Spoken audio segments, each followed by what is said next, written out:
Continuamos con nuestras exposiciones el día de hoy. Vamos a tener nuestro último módulo, nuestro último módulo, el módulo 4, sobre terapia nutricional digital.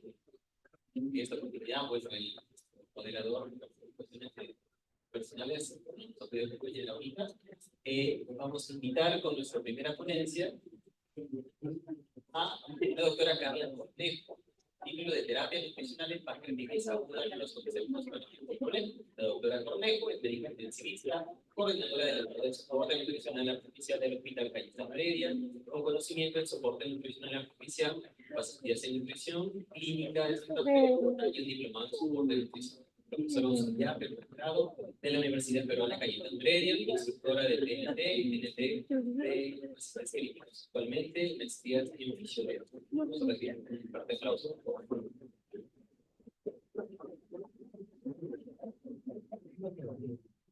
Bueno, ante todo, muy buenas tardes. Primero, agradecer al comité organizador del TT por la amable invitación que hicieron mi persona. Vamos a conversar en aras del tiempo, algo creo yo más dirigido a lo que es la terapia nutricional en pacientes con pancreatitis, pero digamos, ¿qué es lo nuevo que está sucediendo?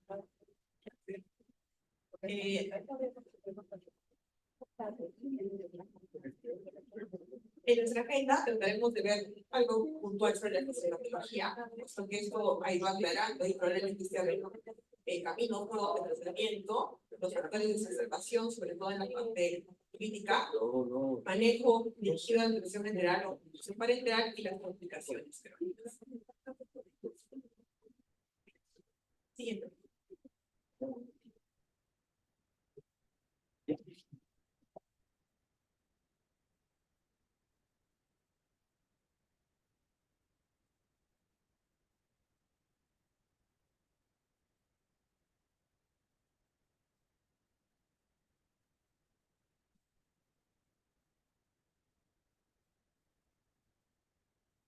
Pero mientras relevamos la parte logística, recuerden que pancreatitis aguda es una entidad fisiopatológica bastante compleja.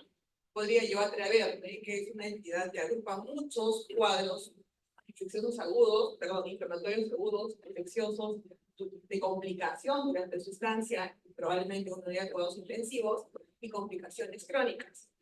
Probablemente sea uno de los cuadros que nos puede explicar de forma sucinta lo complejo que es tener una enfermedad con alta inflamación. Últimamente, basado en muchos experimentos, en muchos estudios experimentales, se está tratando de ver cuál es la forma de poder controlar, porque recuerden que hasta ahora no hay ningún tratamiento dirigido para o contra pancreatitis. Empecemos a darle tratamiento de sostenimiento y nos basamos sobre todo en las probables complicaciones. La etiología más frecuente es la alcohólica. En este estudio que se encontró más o menos en casi 15 años de estudio en Estados Unidos para ver cuál es la incidencia y la etiología frecuente, encontrándose un 22% de etiología alcohólica y la biliar casi 23%, hipertrigliceridemia múltiple, pero algo bastante frecuente, pero en algunos grupos es que no tenía etiología dirigida.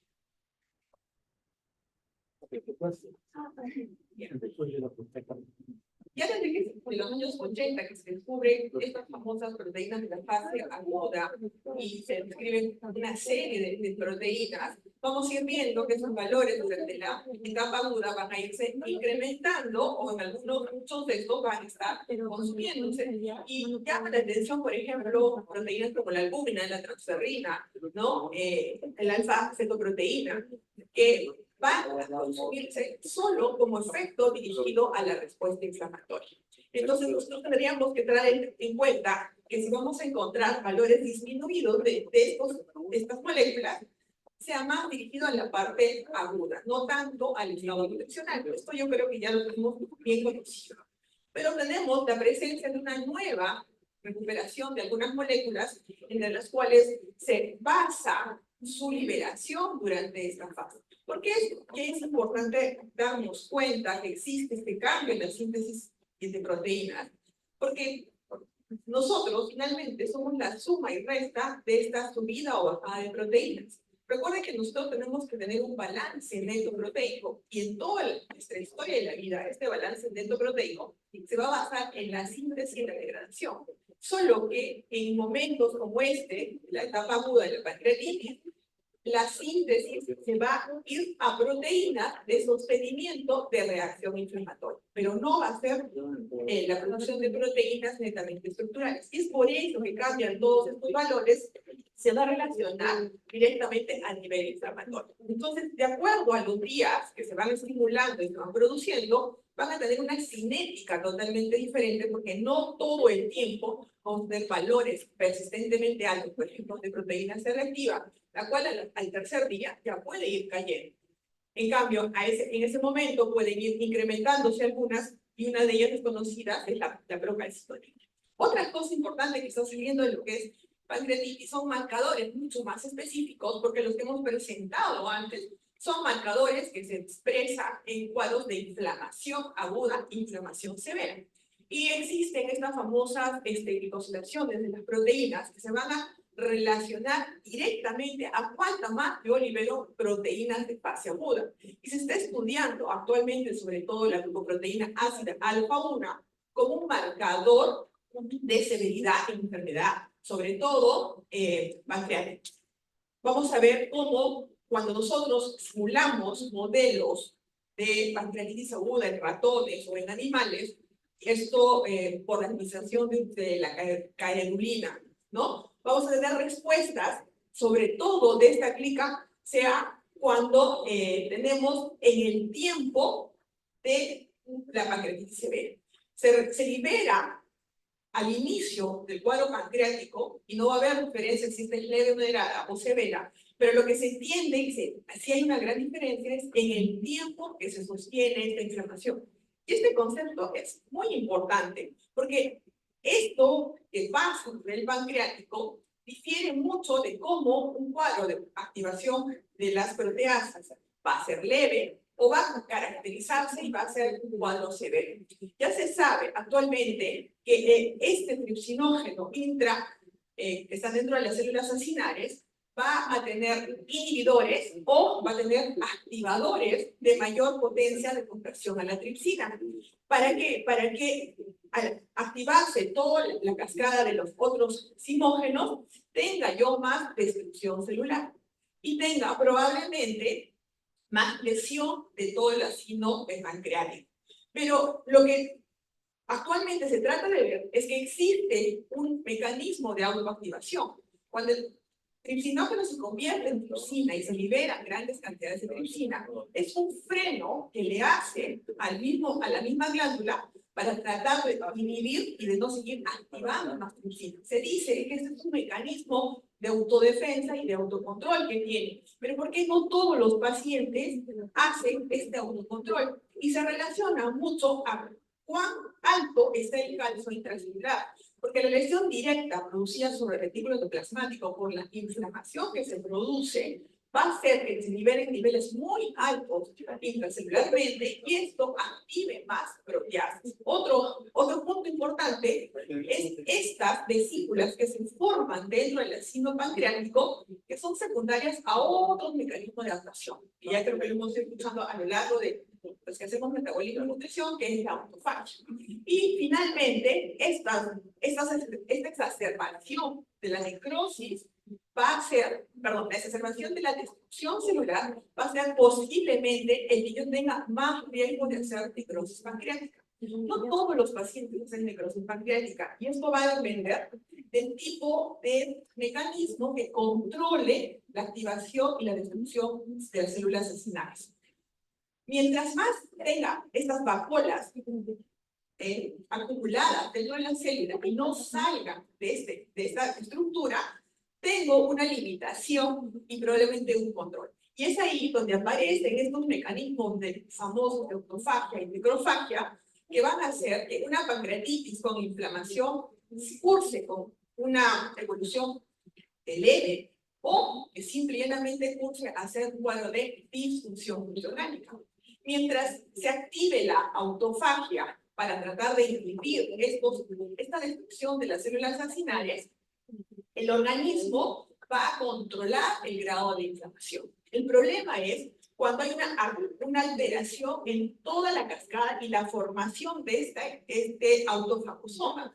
Se sabe que en algunos pacientes, después de que tienen alteraciones o estimulación, por ejemplo, de ácidos grasos libres, hay alteraciones en las catepsinas, que son las que se van a encargar de que estas hidrolasas de la célula cinar se eliminen. Entonces, la autofagia se activa, pero no termina su ciclo fisiológico y el gran problema es el flujo autofágico alterado. Este flujo autofágico alterado se está estudiando en muchas enfermedades porque parece ser que se activa siempre la autofagia, pero cuando tengo mecanismos o tengo moléculas que me van a limitar este flujo, no se completa este mecanismo de compensación y de adaptabilidad.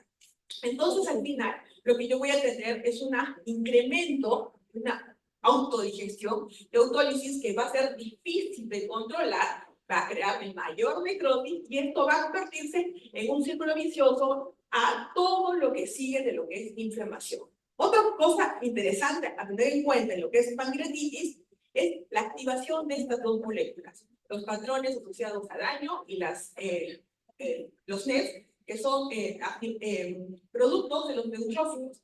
Y esto se relaciona porque mientras yo active más el sistema inmunológico, active estas dos moléculas, quiere decir que el organismo está sintiendo una agresión mucho más fuerte. Entonces, la probabilidad de control de esta célula cinar simple y llanamente va a desbordar los mecanismos de compensación, voy a tener mayor necrosis, la necrosis va a incrementar más las citoquinas, y esto va a entrar en un flujo, en un círculo vicioso, en el cual finalmente voy a tener fibrosis y muerte celular. Y voy a tener todas las consecuencias de la enfermedad. Y algo que se tiene que tener en cuenta es que la respuesta inflamatoria debería tener mecanismos de autolimitación. Y este es otro famoso concepto que conocemos, que después de tener un estado proinflamatorio deberíamos pasar a un estado menos proinflamatorio o antiinflamatorio, y esto se debe a la activación de la respuesta de TH1 y TH2. Lo ideal es que después de que tenga una estimulación TH1, yo pase la TH2, porque eso quiere decir que la noxa ya pasó, ya estoy controlando y ya voy a empezar a recuperar. Resulta que en los pacientes con pancreatitis, sobre todo cuando hay una estimulación, y esto se ha encontrado una asociación en modelos experimentales, cuando la causa es por alcohol y cuando el paciente tiene sobrepeso u obesidad, esta aspiración del patrón M1, M2, no se cumple. Y no voy a tener voy a tener mucha proinflamación que va a exacerbar la respuesta de citoquina, que al final lo único que me va a producir es una tormenta de citoquinas. Y este es el preámbulo para que yo pueda hacer disfunción orgánica. Es por eso que se explica cómo algunos pacientes que vienen con toda la sintomatología de pancreatitis aguda hacen momentáneamente disfunción multiorgánica si sus mecanismos de compensación logran controlar todo eso. Pero cuando se desborda o tengo factores asociados de exacerbación de la enfermedad inflamatoria, es muy difícil o poco probable que yo pueda mantener esta disfunción multiorgánica momentánea, menos de 48 horas, y pase a ser más allá de las 72 horas. Y algo que nos va a empeorar más el cuadro pancreático es la lesión endotelial. Típicamente, la pancreatitis, como les decía, engloba muchos procesos de lo que es la enfermedad metabólica crítica. Y engloba, primero, inflamación sola, aséptica, sin complicación infecciosa, en la cual va a poder hacer una complicación infecciosa.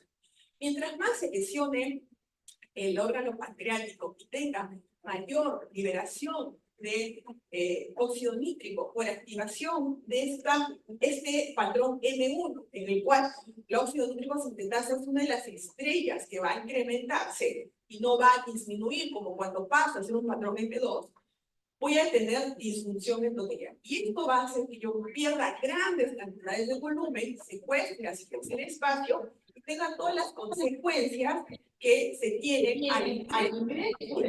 Pero ojo, hay que tratar de entender que estos factores de pérdida de función endotelial se relacionan directamente al grado de disfunción orgánica.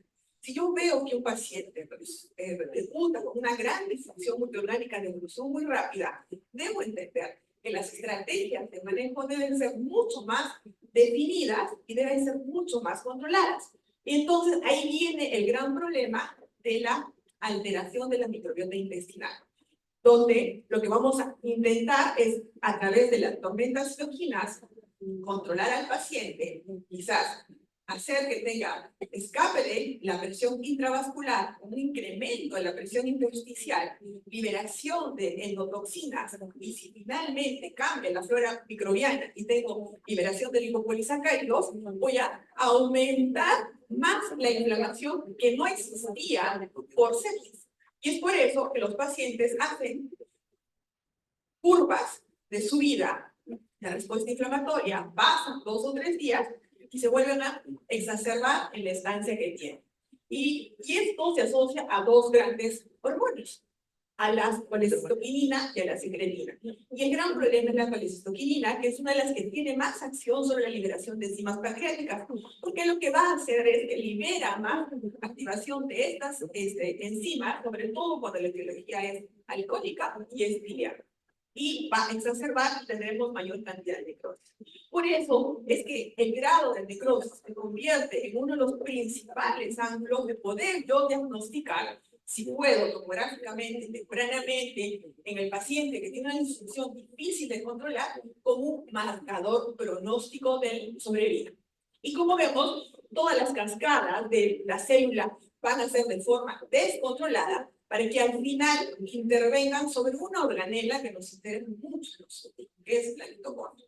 Y este problema hace que la alteración de balance energético salga de lo normal y empiece a tener mayor descontrol de esta respiración celular y exacerbe las vías de gliconeogénesis. ¿Por qué tenemos que darnos cuenta? Porque los estudios nos demuestran, por ejemplo, que la falla orgánica se relaciona con el compromiso cuando yo tengo más del 50% de necrosis. Cuando yo tengo este factor, sí o sí, mis días de estancia se van a exacerbar. Miren, controlado de 64 días versus 20 días cuando yo no tengo necrosis más del 50%. Y en cuidados intensivos incluso hace que la mayoría de estos pacientes ingresen a la unidad de cuidados intensivos versus otros que probablemente no van a ingresar. Y el otro es que sí o sí, estos pacientes van a tener complicaciones crónicas en las cuales nosotros vamos a tener que plantearnos una necrosectomía o un drenaje, y esto va a poder complicar más aún el manejo de los pacientes. Por eso es que es importante tratar de conocer la fisiopatología, porque no se interviene en un solo momento. Estos días de estancia, y los papers nos demuestran, que mantienen una estancia, a diferencia, por ejemplo, de la sepsis, mucho más larvada en una unidad clínica. Y esta relación que tiene la disfunción multiorgánica va a exacerbar y va a alterar otro gran problema, que es el flujo esplácnico, el flujo a nivel del intestino. Y tenemos que darnos cuenta que una complicación adicional que podemos tener es la famosa hipertensión abdominal, por lo cual tenemos que tener valores, por ejemplo, de presión intraabdominal para poder tener la seguridad del manejo en cuanto a esta admisión entera. Si no, tendríamos que ir pensando en otra forma de administración del nutriente a nuestros pacientes. Si el paciente tiene hipertensión intraabdominal, va a tener más ilio, distensión, residuos gástricos elevados, y va a entrar en un tiempo mayor de disfunción multiorgánica que lo hace más vulnerable y probablemente le aumente la mortalidad.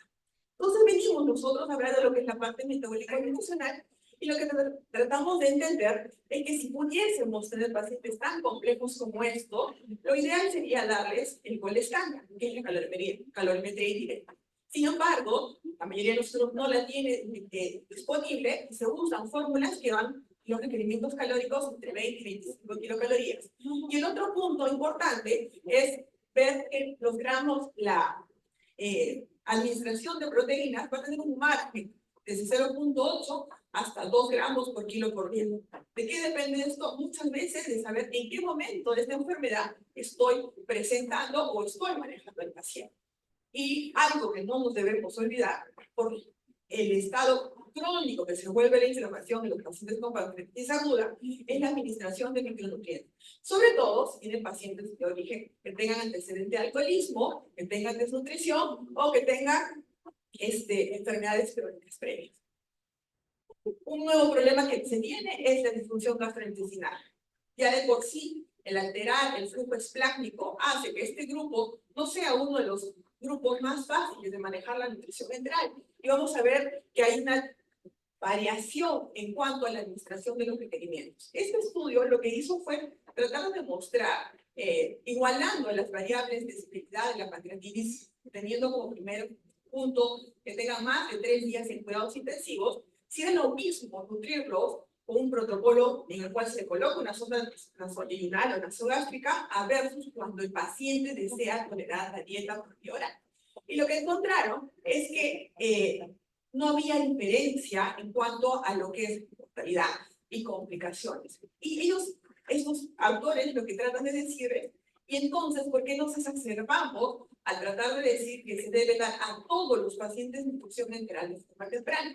Sin embargo, se va viendo que a partir de las 72 horas, más o menos, los pacientes que iniciaron la nutrición enteral temprana o digamos, de forma protocolizada, a las 72 horas se podía avanzar mucho más rápido en la progresión de la administración. Y los pacientes que requirieron vía oral, a partir recién de las 72 horas, tenían una mejor tolerancia. Entonces, es algo que nosotros deberíamos ir pensando, que si por él hay una disfunción y el intestino y a nivel intraperitoneal está inflamado, está lesionado, está injuriado, no en todos los pacientes se debe forzar al manejo igualitario donde la nutrición enteral precoz es lo que nos hemos aprendido. Pero siempre algo que parece tiene algo en contra. Y es esto, la severidad de la alteración de la microbiota intestinal. Este estudio, que es del año más o menos 80, donde se encuentra cómo es la alteración o la famosa translocación bacteriana, nos demuestra que los pacientes que los consideraban como moribundos, que eran los pacientes que estaban en cuidados intensivos, a pesar de tener los mismos días de hospitalización con un paciente que no tenía una enfermedad severa, ya cambiaba inmediatamente su flora bacteriana. Entonces se sabe que la enfermedad crítica per se es un factor de riesgo para esta alteración de la microbiota. Y vamos a ver que incluso hay pacientes que van a tener muy poco porcentaje de prevalencia de cultivos positivos. Por eso es que este famoso concepto de translocación bacteriana no se maneja en tener un cultivo positivo, sino lo que implica el cambio en las condiciones normales de esta microbiota. Y vamos a tener alteraciones en el crecimiento, de acuerdo a cómo se manipula su ambiente, alteración de la integración microbiana por todos los ejes que se comunican con el intestino, ya sea hepático, pulmonar, cerebral, vía linfática, vía sanguínea, y cómo se elimina esta microbiota intestinal. Entonces, diríamos, pero entonces si cambia la microbiota, y uno de los factores que me va a alterar ese clima es el NPO, el ayuno. Entonces, ¿cómo funciona? Y es por eso que se está tratando de ver si el ayuno catabólico disminuye esta famosa translocación bacteriana. Y lo que se ha encontrado es que en los pacientes críticos no solo es el NPO, se está encontrando que muchos de los factores que son la administración de medicamentos y sobre todo los opioides son uno de los principales factores negativos de cambio del clima de la microbiota intestinal. No digo que solo es ese, pero debemos centrarnos a todos los factores que están asociados al paciente durante la terapia clínica. Y otro gran problema son los bloqueadores del ácido clorhídrico. Independientemente de eso, si el paciente tiene una dieta basada en consumo vegetal o dieta en consumo animal, también va a hacer que el cambio de este microclima pueda ser de forma temprana o de forma tardía. Al final, lo que nosotros vamos a encontrar entonces es que la nutrición enteral fisiológicamente debería mejorar los resultados clínicos versus la nutrición parenteral. Sin embargo, el inicio temprano podría extenderse hasta las 72 horas. No es una recomendación al 100%, pero debemos evaluar que si el paciente tiene problemas de disfunción gastrointestinal, probablemente nos esté diciendo que la injuria a nivel intraabdominal va a exacerbarse si yo induzco o quiero forzar una nutrición enteral temprana. Puesto que los comentarios de los autores y los investigadores dicen, si no lo tolera es porque todavía no está preparado. Es por eso que el concepto de hiponutrición y de nutrición enteral trófica en cuidados intensivos está teniendo mucho más fuerza de manejo, ya no como se hacía antes, que era uno que otro paciente. Ya es demostrado que la nutrición enteral es de lejos mucho mejor que la nutrición parenteral en pacientes con pancreatitis. Este estudio que salió en el 2017 en 300 casi 50 pacientes encuentra que el usar nutrición enteral temprana protege al paciente versus cuando yo no la utilizo y tengo que utilizar nutrición parenteral. Pero debemos ir viendo, sobre todo, porque esto va a ser todos los días, no va a ser solo en un momento. Y en cuanto a lo que es fórmulas semielementales, fórmulas poliméricas, si bien es cierto, los estudios no nos han demostrado superioridad en la fórmula semielemental, lo que sí vamos a encontrar es que los pacientes, cuando van avanzando y saliendo de la severidad de la disfunción multiorgánica producida por la pancreatitis, muchas veces no es tan fácil poder lograr una digestión y absorción normal del tracto gastrointestinal. Y es ahí donde el uso de las fórmulas ambientales individualizadas podría ayudarnos o darnos más luces en su manejo. Las guías actualmente no la recomiendan, nos sienten diciendo que se puede usar una fórmula polimérica y debemos tratar de dar, ya sea por sonda nasogástrica o por sonda nasobiliar. Lo que sí es cierto es que cuando el paciente tiene problemas de hipertensión intraabdominal, sí se aconseja el usar una sonda nasobiliar y la velocidad de infusión debe ser baja. La nutrición trófica debe ser una velocidad que se debe sostener en la medida en que yo controle esa hipertensión intraabdominal. En lo que es glutamina y mejoría y pancreatitis, vamos a ver el estudio, el último metaanálisis que salió en el año 2016, en el cual nos da que hay una mejora en días de infecciones, en estados hospitalarios, en mortalidad, son enfáticos y claros que esto se produce cuando reciben nutrición parenteral con glutamina y no con glutamina enteral. Sin embargo, la guía lo recomienda diciendo explícitamente que solo se debe utilizar una nutrición con glutamina cuando yo administro nutrición parenteral. Entonces, debemos ir viendo otros aspectos como los probióticos, que todavía no tienen un auge, y algo que nosotros quizás no lo vimos mucho, no teníamos ese concepto, en cambio, nuestros amigos latinoamericanos de Argentina usan mucho, ya tienen este concepto hace bastantes años, es la famosa insuficiencia exocrina pancreática, que es muy difícil de manejar cuando uno lo reconoce. Es una de las principales causas de desnutrición. Estas son las tomografías de nuestros pacientes, donde vamos a encontrar grandes conexiones que van a ser este efecto mecánico de la hipertensión endocranial ilio, donde el intestino aparentemente no tiene una buena funcionabilidad, o vamos a ver que a nivel intraabdominal estas conexiones, mientras no sean drenadas, no van a poder ayudarnos con el beneficio de la nutrición enteral. Por lo cual es importantísimo evaluar en cada momento de la enfermedad de la pancreatitis el manejo que debe recibir el paciente. Y solo para terminar, nosotros, si tenemos factores de riesgo en nuestros pacientes con necrosis más del 50%, cuando son pacientes obesos y sobre todo cuando la lesión ha sido tomada en cabeza de páncreas, la incidencia de esta insuficiencia endocrina pancreática es mucho más fuerte que cuando no tengo a los pacientes. Se encuentra incluso estudios hasta el 30%. Y para nuestra realidad poder comprobarlo, porque no tenemos probablemente mucha pericia en manejarlo, una de las tasas de cáncer. Sin embargo, no es un criterio para diagnosticar. Uno de los criterios post-manejo pancreatitis que yo pueda encontrar, sobre todo en pacientes críticos, es la no ganancia de peso. Y puedo empezar el tratamiento empírico y de repente ir viendo la evolución para poder confirmar esta famosa insuficiencia pancreática exógena.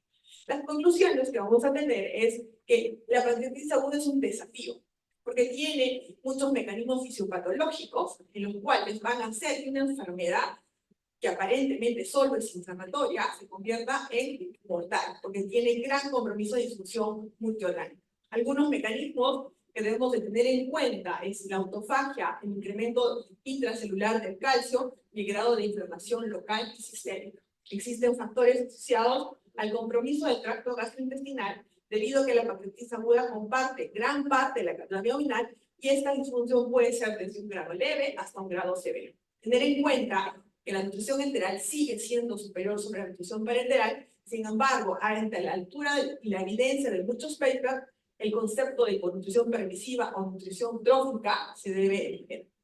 La suplementación con nutrición parenteral con glutamina mejora los resultados cuando se recibe y se debe tener en cuenta las complicaciones crónicas, tanto para la recuperación nutricional como para el manejo metabólico. Muchas gracias.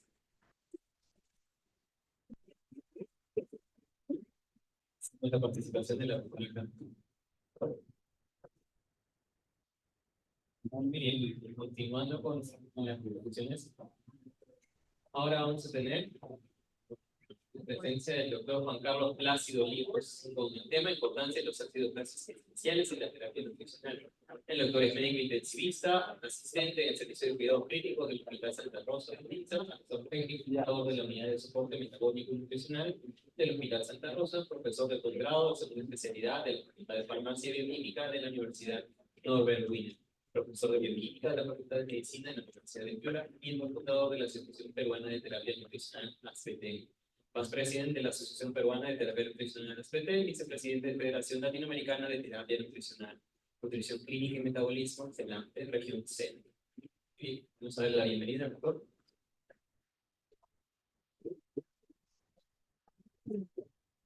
Muchas gracias, muchas gracias. Muy buenas tardes a todos. Nos encontramos nuevamente.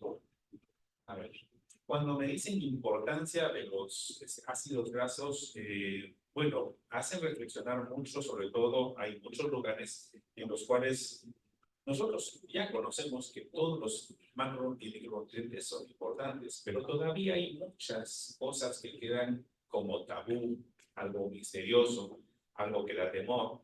Si a ustedes les dicen no camines por una calle oscura porque por ahí roban, asaltan, ustedes no van a pasar por esa calle. Entonces, si a ustedes le dicen los lípidos no se utilizan porque pueden ocasionar tal o cual complicación, pues lógicamente tenemos el temor de usar los lípidos. Vamos a hablar hoy día de la importancia de los ácidos grasos esenciales. Se les llama ácidos grasos esenciales casualmente porque el organismo no lo produce y es necesario, es fundamental su consumo. Es importante que conocer todos los tipos de ácidos grasos para su utilización. Y tenemos que saber, pues, cuáles son los saturados, los insaturados, los monoinsaturados y los poliinsaturados, incluyendo aquellos que son los grasas no tan saludables como es trans. Los lípidos, hace muchos años que se vienen integrando en la parte de la terapia nutricional, tanto enteral como parenteral. Les mencionaba, dice, ¿cuál es la importancia de los lípidos? Es que nos remontamos a muchas creencias y siempre decimos que las grasas son malas. Y tenemos conceptos a veces, ¿no? Como el colesterol bueno, el colesterol malo, y tenemos conceptos a veces como que las grasas son malas. Y cuando nosotros nos ponemos a pensar y si evaluamos solamente el colesterol, nosotros nos vamos a dar cuenta de que el colesterol es fundamental en el organismo y vamos a verlo luego un poco en la estructura molecular de la célula. Porque el colesterol pasa a ser un elemento que cuando está muy bajo nos genera inmunosupresión. Lógicamente, uno se fija en los valores elevados que pueden en algunas personas generar complicaciones a la larga. Las personas que no tienen un cuidado o no hacen una alimentación balanceada, lógicamente tienen riesgos, y no solamente por el consumo de grasas, el consumo de carbohidratos o el consumo de proteínas, porque en algún momento alguien puede tener disfunción hepática, disfunción renal y hasta las proteínas pueden hacer daño. Entonces es importante conocer cada una de ellas. Los lípidos comenzaron a utilizarse porque es fundamental para nuestra nutrición, su alto contenido calórico. Las grasas nos aportan muy buena caloría, y si no hubiera grasas, pues tendríamos que darle carbohidratos y proteínas, y eso es cubrir. Y si es un paciente diabético y le damos muchos carbohidratos, pues lógicamente ese paciente haría muchísima glicemia. Permite la entrega, la absorción de vitaminas de este tipo solubles, que están, estos ácidos grasos esenciales tan importantes que luego lo vamos a ver, y proporcionan pues componentes para las membranas celulares, y eso es importante, porque nosotros tenemos que comprender que nuestras membranas celulares contienen pues elementos grasos como son los fosfolípidos. Pero no solamente es fosfolípidos, tenemos también la creencia que cuando decimos que están compuestas las membranas, nos dicen fosfolípidos, y eso es en cierta parte incompleto, porque están formados por fosfolípidos. Otras palabras, lípidos complejos, carbohidratos complejos y proteínas complejas. Eso es lo que hace. Entonces, los ácidos grasos esenciales, más conocidos como los omegas 3, los omega 6, son fundamentales porque cada vez vamos encontrando mucho más elementos adecuados para su carencia. Nos podría generar alguna disfunción. Nos sirven para el nivel cerebral, para el desarrollo de los niños y para una serie de elementos en la maduración fetal. ¿Ya? Tanto, por ejemplo, tanto por la vía de los omega 3 como los omega 6 son familias muy similares, aunque difieren básicamente en la modulación de la respuesta inflamatoria. Si hablamos de la omega 3, tenemos el DHA y el EPA, y ahí tenemos que estos participan en una serie de elementos, sobre todo neurológicos, neurodegenerativos, enfermedades cardiovasculares, inflamación, participan. La carencia de estos elementos puede ocasionar muchas lesiones a nivel de todo el organismo. A nivel de gestación, o sea, diferentes edades, diferentes etapas, la utilidad de estos ácidos grasos pues es indiscutible. Pero vamos a hablar un poco más de las grasas en sí. No existe un producto que tenga solamente un solo tipo de grasas. Si ustedes me dicen, ¿qué contiene la aceituna? Me dicen, el aceite de oliva pues tiene el omega 9, ¿no? El oleico, perfecto, pero solamente eso no, también tiene grasas saturadas y también tiene grasas monoinsaturadas. Ahí está, mire, predomina, sí es cierto, los monoinsaturados, pero también tienen poliinsaturados y también tiene ácidos grasos saturados, aunque predomina el aceite, el omega 9. Si hablamos de otras sustancias, maíz, por ejemplo, pues tiene más poliinsaturados y así sucesivamente. Las grasas de origen animal, como la manteca de cerdo, del pollo, pueden ser, sí, predomina, pues, lógicamente, las grasas saturadas, pero también tienen otros componentes. Eso quiere decir que no existe una grasa 100% pura, todas tienen mezcla, y eso es importante que tengamos el conocimiento.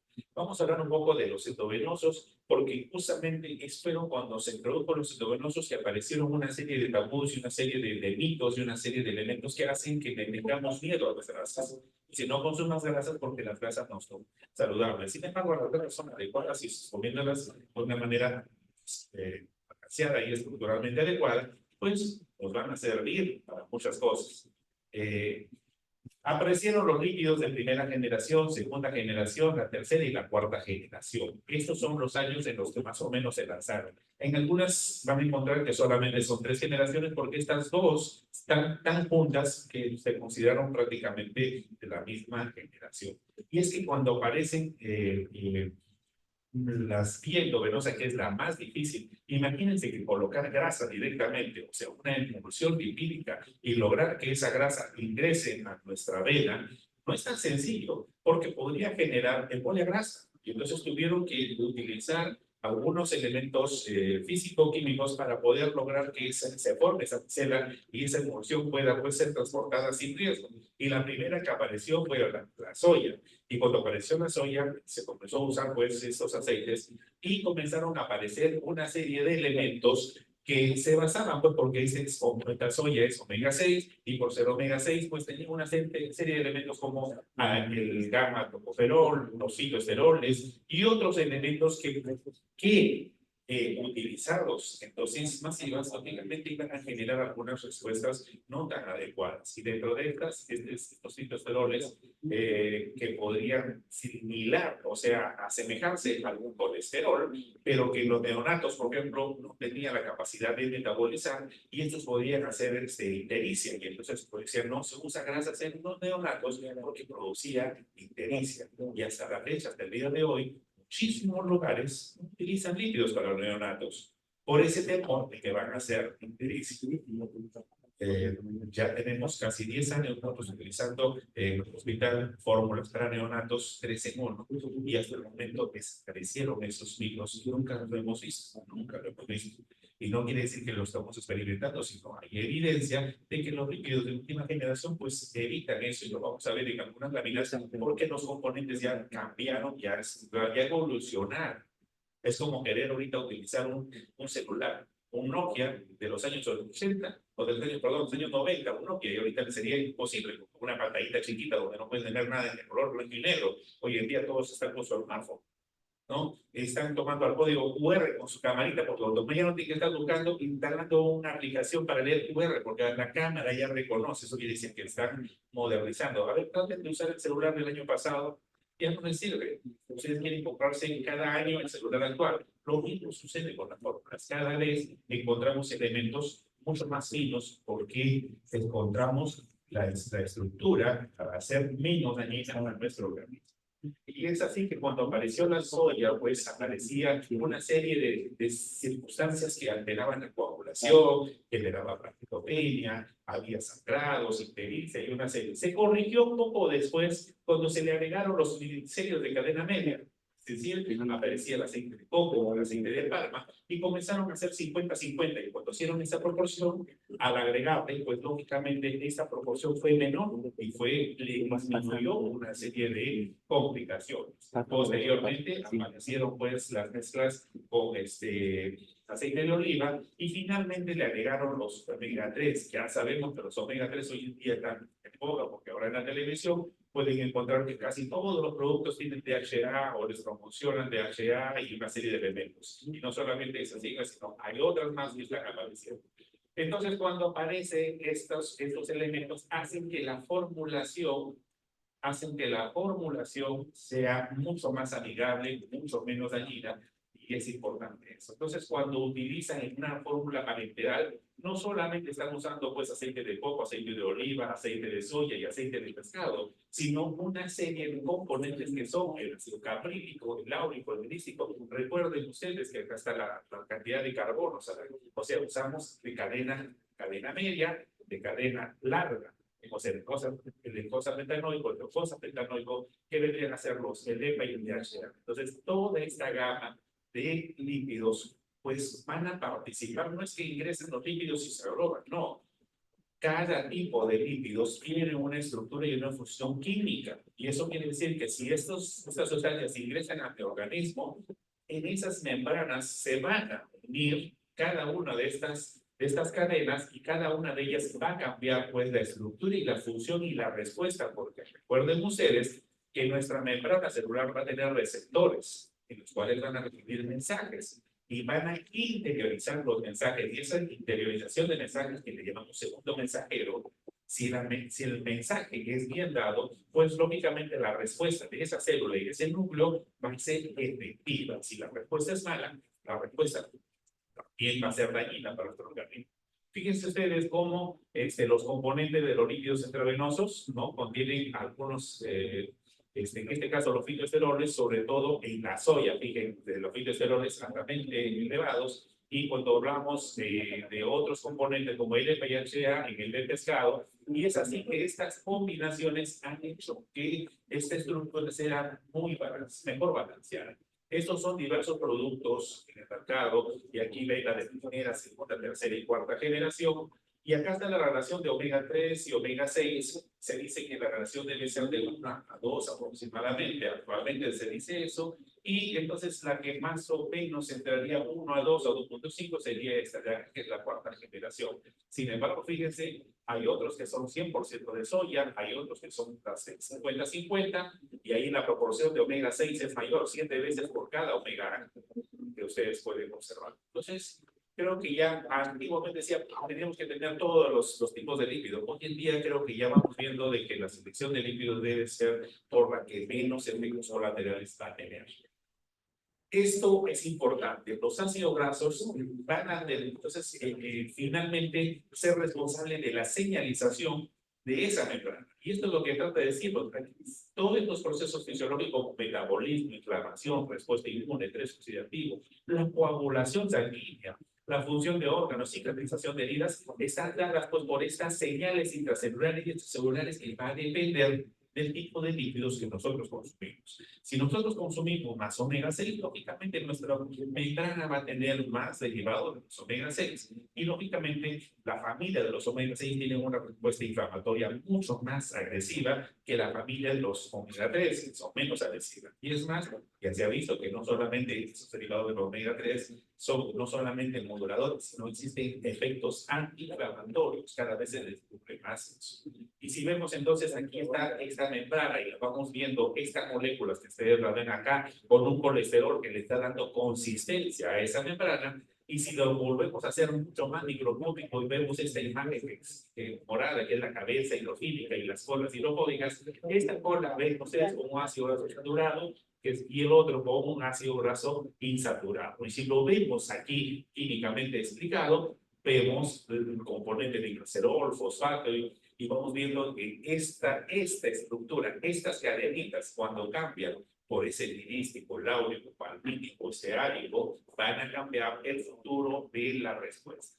Hoy en día vamos a hablar entonces de LEPA y de HA, cómo ellos son su estructura, porque son tridimensionales, son imágenes tridimensionales, y entonces hay una geometría curva. También en el LEPA tiene esta estructura, el DHA tiene esta estructura, y el ácido linolénico también tiene esta estructura. Si nosotros utilizamos solamente grasas saturadas, la estructura de la membrana celular sería de esta forma, pero si nosotros utilizamos uno de estos de acá, pues estas cadenas que son así curvadas van a permitir mayor fluidez a esa membrana. Una membrana fluida va a permitir mejor comunicación de esos mensajes que estamos mencionando. Entonces, esa geometría de esos dobles enlaces, pues, hace que hagan mejor esa y si hablamos de esto solamente del EPA, fíjense que en esta estructura, el EPA viene a ser un antioxidante muy efectivo, tiene mejor resistencia a los antioxidantes. Nunca dejemos de ver los colesteroles que están en la estructura de esta membrana fosfolipídica. Preserva la estructura de la membrana. Y esto está ya dado en algunos estudios que ustedes pueden observar. Tiene una estructura más estable y más extendida y es más resistente a la oxidación, o sea, la peroxidación, porque recuerden ustedes que hay una peroxidación lipídica. Cuando hay un proceso inflamatorio, la grasa se oxida y en oxidar se dañan las células. Y entonces, si nosotros tenemos células inflamadas y grasas inflamadas, pues la formación de mayor especies reactivas de oxígeno y mayor sustancias oxidantes la vamos a tener en una membrana que predomina pues los diferentes que no son las otras cadenas como omega 6. Entonces vemos que este AA puede interferir y bloquear los radicales libres. Fíjense, esta peroxidación lipídica se puede bloquear si es que nuestros componentes tienen mayor cantidad de EPA. Un dominio oxidado con colesterol, fíjense también el exceso de colesterol puede dañar y favorecer la peroxidación de lípidos. Estamos diciendo que el colesterol es bueno, pero en cantidades adecuadas, su consumo debe ser adecuado y su metabolismo endógeno debe ser el adecuado. Esa es la idea. Cuando hablamos del DHA es un poquito menos antioxidante, pero nos permite otras estructuras porque es mucho más espiralada su estructura y entonces incorporando me permite mayor fluidez y esto se va a ver en la siguiente lámina en donde vamos a ver que existen muchos elementos favorables gracias a ese DHA y fíjense ese DHA que está acá en esta estructura, un ácido graso saturado con un DHA y ustedes lo pueden ver y entonces ¿qué nos permite? Cuando hay mayor DHA permite mayor fluidez a las membranas. El otro es que son altamente flexibles. Eso quiere decir que la membrana tiene menos riesgo de alterarse o dañarse. La otra es que la fuerte curvatura hace que proteja, a diferencia, por ejemplo, miren de aquí que no hay DHA frente a los que tienen DHA, la posibilidad de que se quiebre o que se haya daños en este de acá es mucho mayor en aquellas células fluidas membranas en las que el DHA no está presente. Y por último, son membranas más delgadas y al ser más delgada, pues lógicamente favorece la fluidez. Entonces hay muchísimas ventajas de que una célula membrana tenga pues omega 3 predominando sobre los omega 6. Y esta tendría así como imagen compleja que es, y en verdad es complejo. Estas son los receptores en las membranas, que son 8 tipos de receptores, y cada uno de estos receptores va a funcionar indistintamente en determinado momento. En algunos de ellos van a generar apoptosis, daños, en otros va a generar inflamación, y en otros va a generar pues producción de sustancias, dígase proteínas, carbohidratos, y que van a mejorar la evolución. Entonces, esta respuesta de esta membrana va a ir directamente de acuerdo a la cantidad de sustancias o ácidos grasos que sean más favorables, como lo que les hemos estado mencionando. Entonces, en los procesos de inflamación, cuando una membrana está inflamada, pero su componente tiene pues EPA y DHA, pues lógicamente van a liberar sustancias eicosanoides, inflamatorios, pero van a ser bloqueadas, sobre todo estos componentes que activan la parte inflamatoria, y van a aparecer posteriormente resorbinas, proteínas y malecinas que vendrían a ser efectos antiinflamatorios. Entonces, una membrana que tiene cantidades de ácidos grasos polisaturados y EPA, o sea, omega 3, van a tener menos efectos de daño. Eso es también en los vasos sanguíneos, por lo mismo, ¿no? Los ácidos grasos omega 3 protegen, bloquean, disminuyen la inflamación, mejoran la adherencia de células, disminuyen la vasoconstricción, y bueno, hay una serie de elementos, pero actúan modulando la transcripción y la traducción de estas sustancias y disminuyen pues esta resorbicidad y proliferación de células. Entonces, necesitamos consumir más omega 3. O sea, los ácidos grasos son esenciales, sí. Entonces, ¿por qué el temor? ¿Por qué el miedo? Hace poco, y no en todo, hay muchos lugares todavía dicen, no, ácidos grasos, plaquetopenia. Pero si ustedes revisan las láminas, las plaquetopenias eran los años 80. Ya pasamos a 70 años. Hoy en día ya no estamos por qué. ¿Hay algún estudio o trabajo que diga plaquetopenia por el uso de los líquidos de última generación? No sé. Hay otros estudios y puede haber, lógicamente, reacciones sui generis, puede haber reacciones idiosincráticas de un paciente. Puede ser que algún paciente pueda bajar sus plaquetas, puede ser, pero en las líneas generales no lo vamos a descubrir hasta que no le demos. Y los beneficios que estamos viendo son mayores que los riesgos. Nosotros, cuando damos un medicamento, nos basamos en riesgo y beneficio. Muchas veces hay riesgos. Utilizar una anfotericin B es riesgoso, pero el riesgo y el beneficio van de la mano. Tengo que utilizarlo porque es necesario. Tengo que cuidar el riñón, tengo que hidratar a mi paciente y utilizo anfotericin B. Puedo utilizar un anfotericin mucho más, menos dañino, sí, pero si no lo tengo que saber utilizar y prevenir y saber utilizar. Lo mismo sucede con estas sustancias. Los estudios es una revisión del año pasado en las cuales lo que se busca es en aquí, ¿qué hay de beneficios utilizando pues estos ácidos grasos saludables, ¿no? En sí, en esencia, los estudios apuntan a que hay menor estancia hospitalaria, menores complicaciones, no hay alteración en mortalidad, eso sí es cierto, pero es que se dice que disminuye la estancia en cuidados intensivos y disminuye los riesgos de enfermedades infecciosas visto en este estudio. Yo creo que deberíamos utilizar PDHA, sí lo debemos utilizar, pero ¿lo buscamos dentro de la bolsa o fuera de la bolsa? Hay muchas personas que lo utilizan fuera de la bolsa. Los riesgos van a aparecer, porque si yo administro un lípido fuera de la bolsa, lo puedo pasar muy rápido, puedo generar embolia grasa. Los lípidos pueden contaminarse, los lípidos pueden pasar y aumentar, hacer hipertrigliceridemia, a diferencia que si yo lo conecto en una bolsa. Entonces, las recomendaciones, según el las guías del 2019, pues nos mencionan que de preferencia debe ser parte de la función parenteral dentro de la misma bolsa. Entonces debe estar ahí y se pueden mencionar enriquecidos con omega 3 y deben estar en una cantidad pues no mayor a 1. como dice, a no más allá de 1.2 gramos por kilo de peso. Bueno, eso sería el mensaje. Entonces, los ácidos grasos son importantes, es importante mencionarlo, no hay que tenerle miedo. Y yo les agradezco la invitación y acá está mi equipo de la unidad de soporte del Hospital Santa Rosa, quien les manda saludos a todos ustedes. Muchas gracias.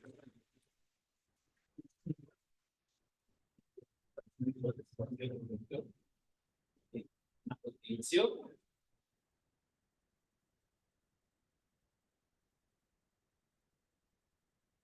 vamos a tener la presencia de la licenciada Marisa Caricova. El tema de indicaciones nutricionales en el paciente con pancreatitis. Marisa Caricova es jefa de servicio de internación del Departamento de Alimentación y Dietoterapia del Hospital Alejandro Posadas de Buenos Aires, Argentina. Experta en soporte nutricional, certificado otorgado por la Asociación Argentina de Nutrición Enteral y Parenteral. Presidenta de la ANEP, 11-2013, directora de la carrera de especialidad de nutrición clínica, con sede en el Hospital Posadas de la UBA. Directora de la área de nutricionista de la Federación Latinoamericana de Nutrición Clínica, FELAM. Integrante de equipo multidisciplinario de oncología de la Sociedad Española de Nutrición Enteral y Parenteral, SEMPE. Integrante de consensos nacionales e internacionales relacionados con la especialidad. Autora del libro Valoración del estado nutricional en diversas situaciones clínicas. La vamos a recibir con un fuerte aplauso.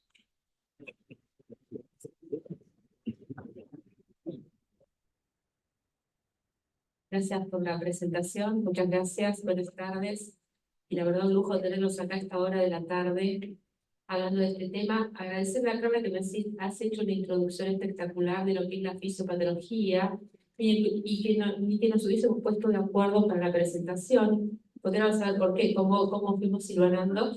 Y voy a hablar sobre las indicaciones nutricionales en el paciente con pancreatitis aguda. No presento conflictos de interés para esta presentación, el contenido es mi responsabilidad, fruto de la revisión de literatura y principalmente de la experiencia en el ámbito clínico en el cual trabajo en el hospital, en el grupo de páncreas desde hace unos años y también formo parte del Club Argentino de Páncreas. Que no tiene pileta, como dicen, el Club Argentino es un club, que somos un club de amigos, realmente oncólogos, cirujanos, gente de imágenes, y por suerte nos hemos integrado últimamente todas las partes de las nutricionistas.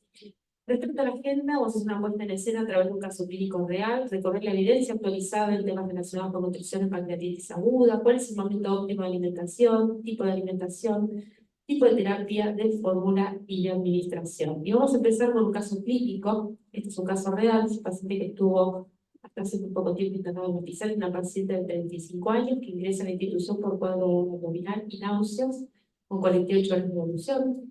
Presentó antecedentes de cuadros biliares a repetición, índice de masa corporal de 39,95, amilasa 3600, una tacha de 5, se diagnostica pancreatitis aguda grave, evoluciona con dolor intermitente, se realiza la TAC, que informa imágenes vinculables con necrosis pancreática, mayor del 50% de compromiso glandular. Por eso decía toda mi introducción, porque en la charla anterior se habló de la importancia de la necrosis y cómo va a impactar en este tipo de pacientes. Esta necrosis está encapsulada, colección de necrosis, en contacto con la curvatura mayor gástrica, se extiende por cuerpo y cola del páncreas, evoluciona con cuadros de tetorrea. Acá podemos observar la importante necrosis. Y el paciente diagnosticado con pancreatitis aguda necrotizante grave. Esto es un poco el cuadro y la presentación. Vamos a ir viendo a lo largo de la charla cómo trataríamos a este paciente. Entonces, ¿cuándo alimentamos? ¿Qué tipo de alimentación? ¿Y cómo vamos a alimentar? Vamos a hacer una puesta en escena, en la cual pancreatitis aguda es un proceso inflamatorio. El páncreas se considera una de las enfermedades gastrointestinales más comunes que van a conducir a la hospitalización. Puede causar injuria local, SIRS, falla orgánica y muerte. La verdad que el paciente con pancreatitis es un paciente variable, en el cual lo podemos ver bien y puede tener una evolución tórpida a las horas. Entonces, esto realmente tiene que estar atendido por un equipo. Nosotros en nuestro hospital, quizás a diferencia de los otros hospitales, lo atiende clínica médica, no los cirujanos. Nosotros decimos siempre los cirujanos cuanto manejo mejor, pero porque la mayoría de nuestras pancreatitis son la mayoría biliares. Casi en Latinoamérica, la mayoría de las pancreatitis son biliares y nuestros pacientes se van con la cirugía resuelta. El 20% de los casos de pancreatitis desarrollan una forma grave de enfermedad asociada con mayor estadía hospitalaria. En general, los pacientes están 14 días internados, excepto que tengan una evolución tórpida, pero en general están 14 días. Y como comentábamos anteriormente, las causas biliares y, en segundo término, las alcohólicas. Y esto ha sucedido durante mucho tiempo. Hola, usted está internado con una pancreatitis aguda, le comunico que va a estar varios días sin comer. Esto pasó, yo cuando empecé en el hospital hace muchos años, los pacientes estaban, a ver, Fernando, vos no vas a dejar mentir, 7 días, 10 días, 11 días sin comer. Y hoy vemos todo el daño que hemos hecho. Recién hablaban anteriormente de la microbiota, el impacto de la enfermedad intestinal, todo el desastre que hacíamos, porque estábamos 10 días porque no queríamos encontrar el páncreas. No le dimos de comer. Cuando le dábamos de comer, le dábamos líquido. Entonces, no queremos estimular el páncreas, eso es lo que se decía. Vamos a esperar que baje la milasa. Eso es lo que escuchábamos. Y vemos que hoy realmente no es así la cara del paciente, porque la verdad que era esto lo que pasaba. Entonces, manejo inicial las primeras 24 horas, hay guías de práctica clínica, muchas guías. Este es un trabajo publicado en el 2023, 358 participantes que manejaban pacientes con pancreatitis de 19 países de la TAM. La alimentación fue la práctica de atención que no cumplió con las recomendaciones. 78% no indicó vía oral a pacientes con tolerancia oral, 74% no indicó nutrición enteral en caso de intolerancia. Es decir, que están las guías, pero no las cumplimos. Entonces, la encuesta encontró un gran incumplimiento de las guías de práctica clínica. Guías que no tienen evidencia graduada, pero sí tienen recomendaciones de expertos. Y dijimos, bueno, vamos a empezar a hacer educación. Este es un curso que creo mucha gente acá de Perú lo está haciendo. Observen ahí Perú, segundo, en línea de casi 4.000 inscritos. El curso se está dictando actualmente. Este es un curso que hicimos por el Club de Páncreas. 22 países de Latinoamérica y Europa. Observen todas la cantidad de especialidades que se han anotado. Tratamos de temas de pancreatitis aguda, tratamos también de pancreatitis crónica, hablamos de insuficiencia pancreática, cáncer de páncreas. Y bueno, Perú liderando, así que agradecerles por hacer el curso que lo esté haciendo. Tiene tiempo hasta el 15 de diciembre para terminar el curso con preguntas muy sencillas. Posibles causas de malnutrición en pacientes durante el curso de la pancreatitis: disminución de la ingesta oral debido al dolor, náuseas y vómitos, inflamación, esto lleva al catabolismo, la pancreatitis necrotizante, la masa muscular y la densidad muscular disminuye, aumento del catabolismo, principalmente en pacientes con pancreatitis grave, en pacientes con sepsis, disminución o disfunción de la barrera intestinal, el alcoholismo, que va a llevar a insuficiencia intestinal, índigo con píldoras entéricas, y también el alcoholismo va a llevar a una disminución de aporte de nutrientes, la insuficiencia endocrina o exocrina durante el curso de la pancreatitis aguda. Por supuesto que es importante realizar el proceso de atención nutricional. Es un consenso que desarrollamos 28 profesionales de Latinoamérica, en los cuales recomendamos a todos los pacientes primero hacer el tamizaje para valorar el riesgo, sabemos que estos pacientes están en riesgo, luego la evaluación, luego el diagnóstico nutricional, la optimización, cálculo de calorías y proteínas, el monitoreo y, por supuesto, el paciente cuando se va de alta también que se lleve las indicaciones correspondientes, y esto es lo que sugerimos como proceso de atención nutricional. Ahora, ¿vamos a hacer la evaluación nutricional? Sí, el propósito es determinar si el paciente está en riesgo. Sabemos que estos pacientes van a estar en riesgo, pacientes con pancreatitis grave no miramos el riesgo, pero sabemos que sí que lo va a estar. Y esto es lo que proponen las guías de ESPEN, tratar de utilizar alguna herramienta, la que ustedes utilicen en su hospital, pero sí realizar una valoración nutricional. Intervención nutricional según la severidad: pancreatitis leve 25 a 30 calorías, 1,2 o 1,5 gramos de proteínas. El paciente con pancreatitis moderado grave, 35 calorías, 1,5 a 2 gramos de proteínas. En caso de SIDS o de síndrome de alimentación, 15 a 20 calorías. Y el paciente que no está críticamente enfermos con desnutrición, porque tiene un índice de masa corporal menor de 18,5, adicionan 300 a 500 calorías. En resumen, pacientes más graves, menos calorías y más proteínas. Pacientes más estables, más calorías y proteínas. Pacientes obesos tienen que utilizar el peso ideal ajustado para hacer el cálculo de las calorías. Entonces, vamos a empezar con la pancreatitis leve. ¿Cuál es el momento óptimo para realimentar? Este es un algoritmo que hicimos en el Club del Páncreas para aquellos pacientes en las primeras 72 horas, siempre que se pueda, inicio de la vía oral. Lo ideal es las 24 horas, no siempre se puede, tenemos que esperar un poquitito más. Y siempre preguntarle al paciente si tiene hambre. Si el paciente me dice que tiene hambre, arranquemos. Si el paciente clínicamente está bien y me dice que no tiene apetito, esperemos. Esperemos unas horas. El paciente es el que me va a decir cómo está y si realmente tiene apetito o no. Tipo de alimentación sólida, baja en grasa, quizás ahora en selección de grasas diría, y en hidratos de carbono y de proteínas. Entonces, ¿qué dice la evidencia científica? Cuando hay ausencia de vómitos, náuseas y dolor persistente, se puede iniciar la vía oral temprana que conduce a una disminución de la estadía hospitalaria de casi 2 días. 2 días menos si yo arranco tempranamente la vía oral. Debería iniciarse en de 24 horas. El día 0 de la pancreatitis es el día de mayor pico de dolor, no el día que ingresó a la institución. Ojo con eso, hay que preguntarlo siempre. El día 0 de la pancreatitis es el día que cursó con mayor dolor ese paciente. 18 artículos de esta revisión, realmente se recomiendo que los lean. 3 revisiones sistemáticas y metaanálisis, 12 ECAs, demostraron que la vía oral sólida dentro de 24 horas, si se tolera en comparación de nada por boca, el paciente con pancreatitis aguda leve reduce la estadía hospitalaria, acelera la recuperación sin afectar la tasa de eventos adversos gastrointestinales, la recuperación del dolor, no afecta la mortalidad y no se asocia con la progresión de la pancreatitis aguda, principalmente de origen biliar. No sé por qué paso y me pasan 2 diapositivas. Y la inteligencia artificial ya llegó a la pancreatitis aguda. Entonces esto establece un grupo de expertos en los cuales hace énfasis en que si yo utilizo la inteligencia artificial, principalmente todo lo que sea la alimentación enteral, y en esto de no administrar nutrición parenteral, sino que voy a mejorar la respuesta metabólica de ese paciente y también la evaluación nutricional. ¿Qué pasa con ese paciente que yo no puedo dar o no puedo iniciar la vía oral? Ese paciente que sigue con dolor, que realmente tiene una evolución complicada, ¿cuál es el tiempo óptimo y qué vía? Bueno, vamos a tratar de iniciar la vía oral. No podemos, y en caso de no poder iniciar 3.º o 4.º día, sí podemos empezar con terapia nutricional. Siempre primero la nutrición enteral, siempre ha demostrado que es mejor. A veces hay pacientes que tenemos que usar todas las vías. Yo tengo pacientes en el hospital que usamos las 3 vías. Usamos la parenteral porque no pudimos utilizar la enteral. Iniciamos globalmente la nutrición enteral para mantener ese trofismo, mantener bien ese intestino y podemos luego con la suplementación nutricional por vía oral con los suplementos.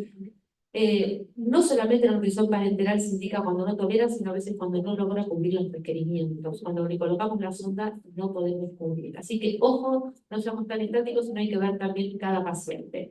¿Qué es lo que dicen las últimas guías de 2020-2023? Que aquel paciente que lleva 48 horas no puede iniciar la vía oral, tengo que pensar ya en una nutrición enteral, y los pacientes con pancreatitis, por ejemplo, los graves, son los que están dentro y contemplados dentro de esta decisión.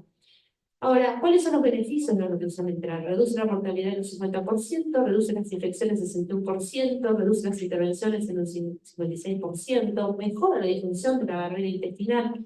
Y esto fue lo que cambió el hecho de empezar con nutrición enteral versus la parenteral. La barrera intestinal, allá por los años 90, es lo que hizo este gran cambio. Reduce las complicaciones sépticas y reduce la falla orgánica en un 45%.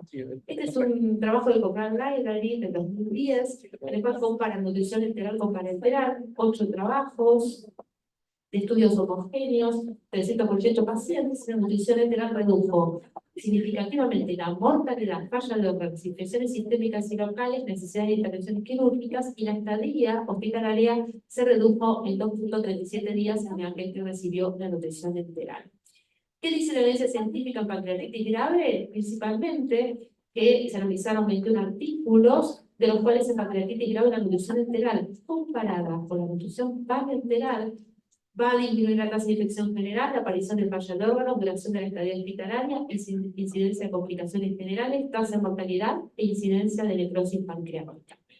Respecto a la vía, acá se dijo anteriormente, siempre que se pueda se va a empezar con la nasogástrica. Antiguamente se pasaba la nasoyornal porque no queríamos estimular al páncreas. El páncreas va a seguir produciendo un 10% de su secreción pancreática, aproximadamente 600 mililitros va a seguir produciendo. Es decir, no vamos a estimular al tigre, que es el páncreas, no va a seguir produciendo. No hay diferencias en términos de mortalidad, incidencia de falla de órganos, tasa de infección. Sí, que es más fácil la zona nasogástrica, siempre es la primera vía que tenemos que pensar, y si no se puede, sí podemos progresar a una sonda nasorenal. Y en aquel paciente que sospechamos de necrosis pancreática, como este caso, tratemos de iniciar, si vamos a dar una alimentación enteral, hacerlo lo más precozmente posible, porque va a llegar un momento que con la necrosis no vamos a poder pasar con la sonda. Entonces, sí, tratar de hacerlo rápidamente. Fondo de administración continua en lugar de cíclica o en bolo. Estos son algunos trabajos que mencionan que es mejor la sonda siempre nasogástrica que nasoyeyunal en cuanto a datos de mortalidad y también de fallas de órganos. ¿Qué pasa con las fórmulas? Siempre se pensaba fórmula semi-elemental en un primer momento porque el paciente no queríamos estructurar el páncreas, queríamos que sea una fórmula que se dijera lo mejor posible. Ojo que en ese paciente que sospechamos insuficiencia pancreática exócrina, sí tenemos que dar una fórmula semi-elemental. Ni se les ocurra pasar enzimas pancreáticas por la sonda. Lo dicen las guías ESPEN, lo dicen las guías de Reino Unido, en las guías nuestras argentinas, contraindicamos pasar enzimas pancreáticas. Es más caro, es mucho más caro, se tapa la sonda y es más barato poner una alimentación con una fórmula semi-elemental. En aquel paciente desnutrido sí podemos utilizar también una semi-elemental para arrancar, pero siempre en primera instancia la fórmula polímerica. Inmunonutrientes, no hay mucha diferencia. El estudio Propatria de probióticos con Beselin se le murieron el 16% de los pacientes porque le dieron probióticos, y los probióticos son malos, no, creo que tienen que surgir más trabajos. Beselin lo que hizo, le dio 5 tipos de probióticos a pacientes con pancreatitis alcohólicas graves y tuvieron que parar el trabajo porque hicieron isquemia intestinal. Pero yo creo que los probióticos van a ayudar y mucho a este tipo de pacientes. Omega 3 puede modular la producción de cosanidades y citoquinas inflamatorias. Y durante el curso de la pancreatitis, los pacientes pueden desarrollar insuficiencia pancreática exógena. ¿Qué dicen? ¿Sí o no? ¿Sí? ¿Sí? Sí. Especialmente puede desarrollar durante el episodio hasta un 62%. Y estos pacientes, que son pacientes graves, que hicieron necrosis pancreática mayor del 50%, pueden desarrollar insuficiencia pancreática que es transitoria. Después recuperan esa función pancreática. Y me encanta que hayas tratado el tema de insuficiencia pancreática porque no se ve. No se ve en la práctica, no se evalúa. Generalmente, aquellos que tienen etiología alcohólica y necrosis pancreática grave, esa suficiencia puede tardar hasta recuperar los 36 meses. Es el paciente que se va a ir de alta y yo lo tengo que controlar. Porque puede tener esteatorrea, como el paciente del caso clínico, porque puede no recuperar sus parámetros nutricionales. Entonces, es importante evaluar a estos pacientes, porque la prevalencia disminuye durante la recuperación, pero persiste casi en un tercio de los pacientes. Guías hay de insuficiencias pancreáticas. Están las guías europeas, están las guías nuestras argentinas de insuficiencia pancreática exógena, están las guías de Reino Unido, están las guías de ESMO y están las guías recién salidas del horno del 2023 para el manejo de pacientes con insuficiencia pancreática exógena. ¿En qué pacientes sospecharlas? Pancreatitis aguda, pero fíjense la prevalencia, 0,83. Este que dice 0 es porque no lo buscaron. Y esto que dice 83 es porque realmente buscaron la insuficiencia pancreática. Esta es una revisión que está publicada, si quieren pueden sacar la bibliografía. Y principalmente en este artículo del 2023 de Whitcomb y de Fosmar, en el cual mencionan que la pancreatitis aguda, los pacientes pueden desarrollar insuficiencia pancreática exógena. Este es el consenso que hemos hecho en Argentina, en el cual mencionamos que existe relación entre la infección de la necrosis y también el desarrollo de IPE, principalmente cuando está situado en la cabeza pancreática. Y respecto a la frecuencia de IPE post-pancreatitis aguda, es variable debido a la heterogeneidad de los trabajos, y el desarrollo y su evolución se relaciona con la etiología de la pancreatitis, la gravedad del episodio y la presencia de necrosis glandular, su localización y también su extensión, principalmente cuando es más del 50%. Este es un trabajo que hicimos en el Hospital Posadas, salió publicado el año pasado, en el cual lamentablemente no cumplimos con lo que dicen las guías. Esta es una crítica nuestra, yo nos reuní con todo el equipo en el hospital, en el cual, a ver, hablando tanto de pancreatitis, ¿cómo puede ser que nosotros no estemos haciendo bien las cosas? Y esto es un poco ver nuestra foto y cómo estamos haciendo nuestro trabajo. Observen que el inicio de la vía oral solo se dio en el 30% de los pacientes de forma precoz, casi el 71% comenzó en forma tardía. Esto realmente lo estamos trabajando mal. Tipo de alimentación, 82% empezó con dieta líquida, es decir, que iniciamos tardíamente y cuando empezamos en el 82% con dieta líquida, cuando todos los trabajos dicen que podemos empezar con dieta sólida. 3,6% con líquidos completos, con suplementos nutricionales orales, 11% con dieta baja en grasas y 3% inició con nutrición integral. Bueno, casi nos trabajamos la cabeza. Hicimos reuniones de equipo y dijimos, empecemos a cambiar. Porque a ver, cuando no estamos leyendo las guías, sí las leemos, no las ponemos en práctica. Entonces, lo que les mostré es esto, las complicaciones y cómo estas complicaciones tienen que ver con el estado nutricional y cómo nosotros estamos trabajando mal. Entonces, ¿cómo tenemos que mejorar? Y esto un poco lo muestro para que ustedes lo lleven a sus instituciones también. Hagan fotos, trabajen con indicadores para mejorar y ver cómo estamos haciendo todo esto. Nosotros logramos en el año 2015, que estábamos en 10 días de ayuno, casi 10 días, es un desastre, bajamos a 7 días, bajamos a 5 y hoy estamos en 2 a 3 días. Logramos bajar, sí, pero no cumplimos lo que dicen las guías. Conclusiones: realizar una evaluación nutricional dentro de las primeras 24 o 48 horas, ingreso a la institución, la alimentación oral temprana, dentro de las 24 horas conduce a una menor estadía hospitalaria, complicaciones, no afecta a mortalidad y no se asocia con la progresión de los pacientes con pancreatitis agudas. En caso de no poder iniciar la vía oral, preferir la nutrición enteral frente a la parenteral, pero la parenteral no tenemos que correr pócimo veneno contra la parenteral y la enteral. Cada uno sabe en su momento justo. Y tenemos que tener en cuenta que en caso de no poder iniciar la vía oral y sí la nutrición enteral, se va a disminuir la tasa de infección, la falla de órganos, la duración de estadia hospitalaria y la incidencia de complicaciones, la tasa de mortalidad y la incidencia de necrosis pancreática. La nutrición enteral puede administrarse por vía gástrica o yeyunal según la tolerancia digestiva y a través de una fórmula polimérica o semi-elemental en caso de nutrición o en caso de hiper. Les regalo algunas fotos. Este es el páncreas Rey. Todos los años hacemos desarrollo de casos clínicos. Así como empecé yo con mi primer caso, hacemos casos clínicos y los discutimos entre todos.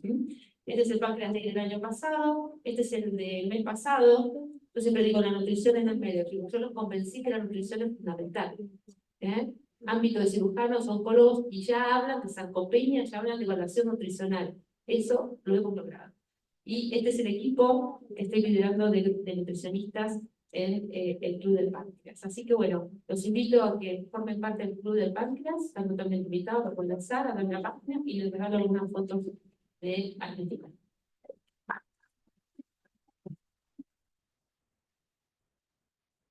Empezamos la participación de la Marisa Camilo.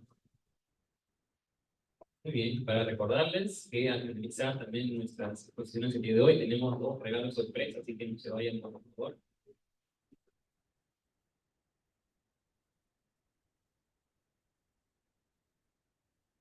Bien, a continuación vamos a tener a la presencia de la doctora Sabio Mauricio Alza, con los temas consumo de probióticos caseros e impacto en la salud intestinal.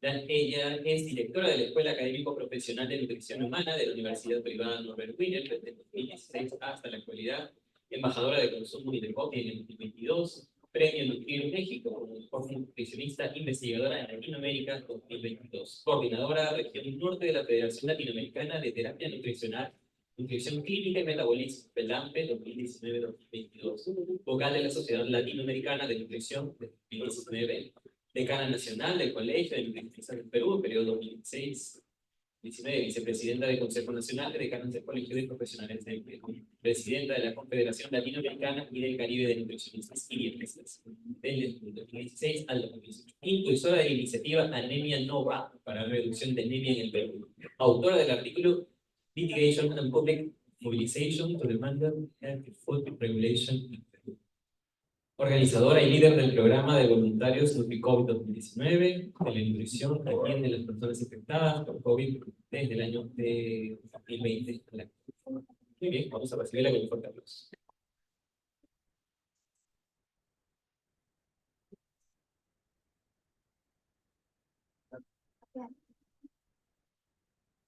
¿Cómo están? Buenas noches. Me leyeron mi vida.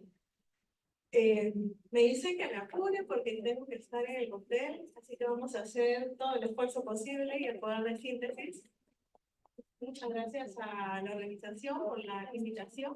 Me pidieron desarrollar el tema consumo de probióticos caseros e impacto en la salud. de cómo sale esto. Bien, todos sabemos que son los probióticos, la Organización Mundial de la Salud nos lo dijo hace mucho tiempo, tenemos unos microorganismos vivos, ¿no? Que cuando se administran en las cantidades adecuadas, que también es importante, en nuestro país muchos estamos viendo el tema de consumo y defensa del consumidor, confieren beneficio para la salud del mundo. Entonces, hay diferentes definiciones, pero ¿para qué nos sirven los probióticos? Hoy en día está de moda. ¿Qué hace? Aumenta la producción de ciertas células inmunes, y ahorita vamos a revisar así rapidísimo, porque el intestino es nuestro principal sistema inmune, regula la respuesta inflamatoria del organismo y mejora la salud del tracto intestinal. Aparte de prevenir y tratar infecciones respiratorias, entre otras. ¿Qué es lo que hacen los probióticos en nuestro intestino? Primero, que son unos microorganismos buenos, como decimos, microorganismos buenos, que nos ayudan a fortalecer nuestro sistema inmune. Y a partir de ello, ¿cómo lo hacen? Fortaleciendo la barrera intestinal. Aquí mostramos. Ingresé a soporte nutricional enamorándome de la mucosa intestinal. Y mi vida cambió por completo al soporte nutricional cuando leí el artículo de homeostasis intestinal de nuestro país. Y tengo su libro y tengo su dedicatoria. ¿Y por qué cambió mi vida? Porque entendí por qué defendía tanto que el paciente no se quede en el NPU. Cuando empezaba el soporte nutricional y hacía como instructora en el nos tocaba decirle a los médicos, enfermeras, nutricionistas, médicos farmacéuticos, que el paciente no se podía quedar en el NPU. ¿Por qué teníamos que cuidar esta barrera, esta mucosa intestinal que tenía que convertirse en una barrera, ¿no? Y nos enseñaron la belleza del tejido linfático asociado al intestino. Y nos dijeron que toda esa forma que hoy tiene ese tejido está constituido por diferentes composiciones de moléculas, ¿Y qué es lo que hacía eso? Protegernos, evitar la translocación bacteriana. ¿Qué era la translocación bacteriana? El paso de microorganismos por una falta de permeabilidad intestinal. ¿Cómo era posible? ¿Cómo era posible que esto sucediera si se supone que era una barrera intestinal? Pues justamente el gran problema era el NPO. Porque conforme el paciente se quedaba en NPO, pues esa barrera empezaba a disminuirse. ¿Cuál era el favorito? Si me lo explicaba, bolitas de manzanas. Y llegaba un momento en que lo indemne de la mucosa intestinal terminaba siendo permeable. Y ahí ocurría la translocación bacteriana. Eso lo habíamos provocado nosotros con nuestro NPO. Entonces, empecé a ser una defensora de la mucosa intestinal y me enamoré de eso. Entonces, por eso es tan importante que nosotros, aparte de los probióticos, también tengamos claro que hay algunos nutrientes que tienen mucho que ver en mejorar la salud intestinal. ¿Y cuáles son estos nutrientes? Piridoxina, las B, ¿no? Riboflavina, biotina, ácido fólico y cianocobalto. ¿Y por qué es tan importante? Porque ahí es donde entran los probióticos, porque ellos participan en la asimilación de estos oligoelementos, ¿no? Y en la fermentación también de los carbohidratos. Y estos ayudan a que esa mucosa intestinal también logre ser inmune. Bonito, ¿no? Lindo, y sobre todo cuando sabemos que por medio de la nutrición podemos contribuir a ello. Entonces, de pronto, hoy ya podemos decir, vamos a hablar de probióticos, vamos a saber qué es lo que están haciendo en nuestra salud intestinal. Como les dije, pues participan en la inmunomodulación. Hacen que esa barrera intestinal se comporte como tal.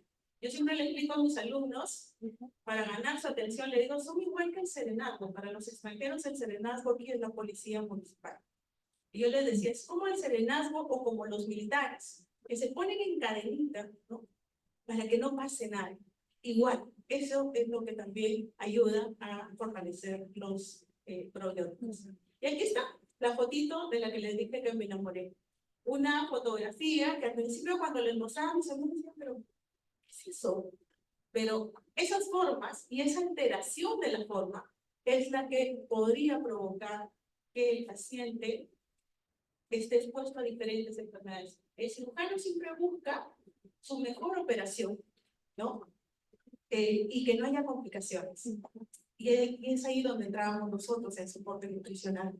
Entonces, todo este tracto gastrointestinal tiene unas funciones. Tiene unas funciones que para prevalecer inicia con una sensación, con un alimento en la boca.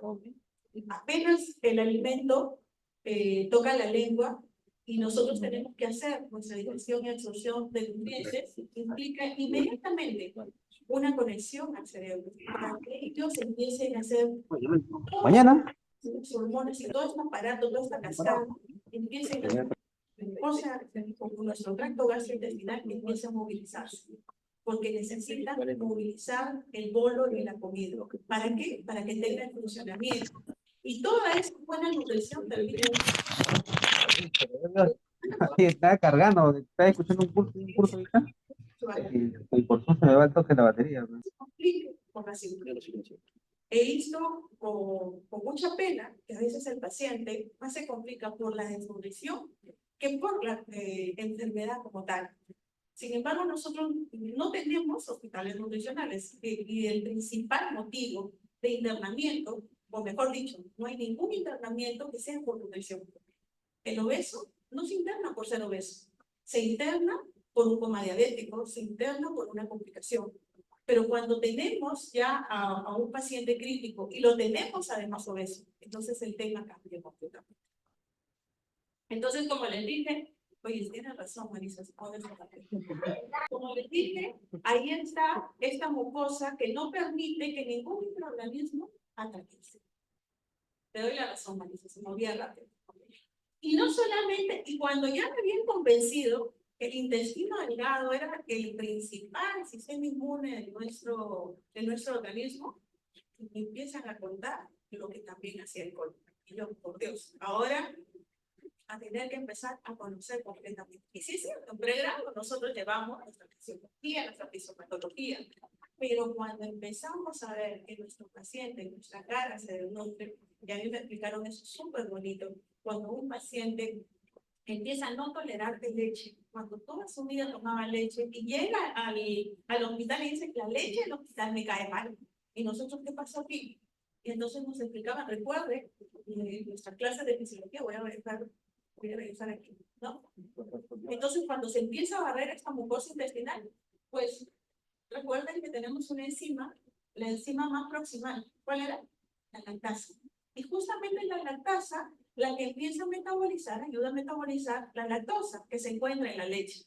Entonces, cuando tu paciente está haciendo complicaciones por una leche de tu hospital, no es porque está iniciando o que está debutando intolerancia a la lactosa, porque se está desnutriendo en tu cara. Entonces es un primer gran indicador y nos tiene resultado durante más de 20 años como un gran indicador. Entonces, volviendo al cuento, no habíamos hablado del trabajo y por qué es importante saber que tengo que cuidar ese sistema inmune. Pues resulta que hay alimentos, ¿no? Aparte de los probióticos que hoy día ya se encuentran a la venta en cajas. Yo siempre le digo la frascoterapia, ¿no? Pero tenemos también alimentos que lo contienen. ¿Cuánto consumir de ellos? ¿No? ¿O qué alimentos son? Por ejemplo, el yogur natural, que tiene las variedades, el queso. Uy, y se va. Bien. El pan de masa madre, las aceitunas, ahí tenemos alimentos probióticos fermentados. Hace poco estuvimos en Telam. Y de verdad me he quedado encantada porque participamos en una ponencia y en un taller de gastronomía, ¿no? En donde realizaron todo este tema de fermentación. Y me quedé encantada no solamente por la practicidad del taller, sino por todo lo que implicaba en fermentación. Hoy día estoy participando como jurado en un concurso y justamente algunos de esos tips se los comentaba a las personas que participaban que son parte de ollas comunes en mi país para los extranjeros. Las personas de escasa economía se juntan en lugares para cocinar para sus beneficiarios, ¿no? Esas son las ollas comunes. Entonces, ellas buscan siempre diferentes capacitaciones en cuanto a nutrición. Entonces, ahí dentro de los tips también estamos considerando trabajar el tema de fermentación. Que se detenga ahí. Y ahí estaban los encurtidos, que aprendimos en Pelampe, 10 gramos de sal o azúcar por cada litro para realizar y preparar nuestros fermentados, que como ven, van a ayudar a nuestra salud intestinal. Y el queso, ¿no? Ustedes en Argentina lo tienen súper práctico, acá a nosotros nos cuesta mucho conseguirlo, pero igual lo estoy comprando. Me encantaba este tema de probióticos. Entonces, no solamente los probióticos ayudan a mejorar o a mantener una adecuada salud intestinal.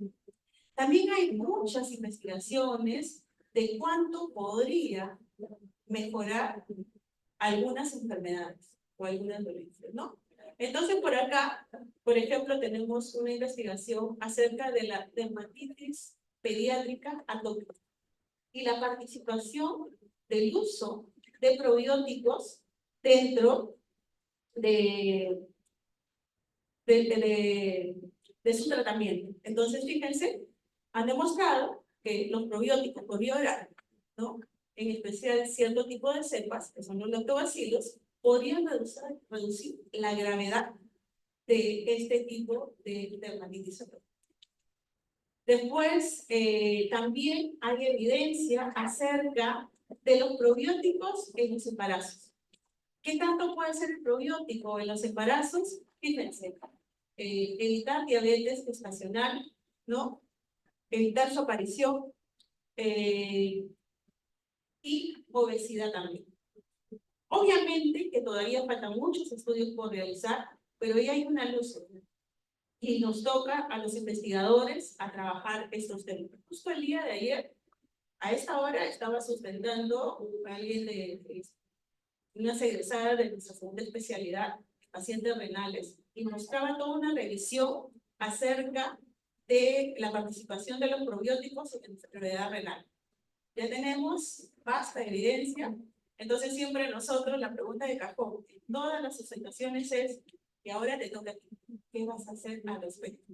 Y en verdad es un tema todavía virgen en nuestro país en cuanto a investigaciones que podemos nosotros iniciarlos.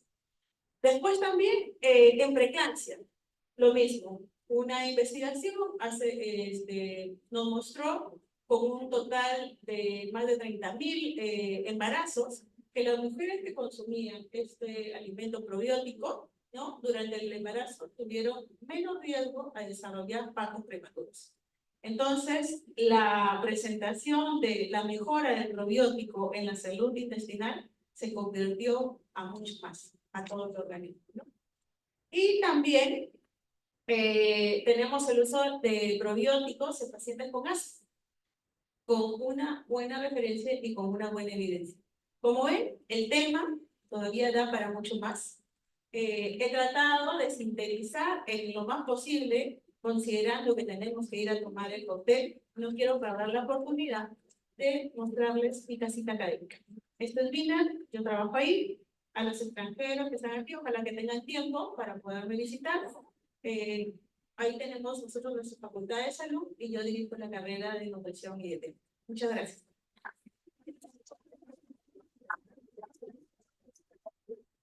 Bien, agradecemos tu participación, buenos amigos.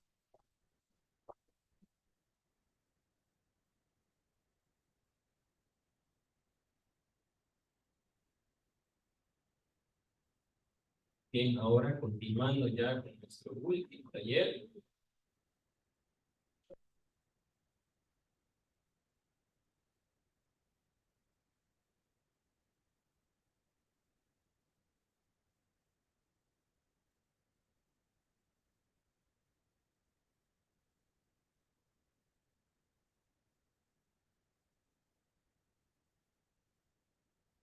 Bien, ahora vamos a tener la oportunidad de presentar al doctor Fernando Lipovetsky, médico especialista en terapia intensiva, médico especialista en nutrición, médico de soporte nutricional en el Centro Médico Fitzroy Sanitario Trinidad Palermo de Buenos Aires, Argentina.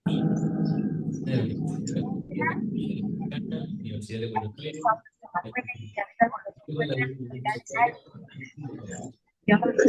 Dar un taller sobre nutrición integral en paciente crítico. Bien, doctor, lo recibo por un fuerte aplauso.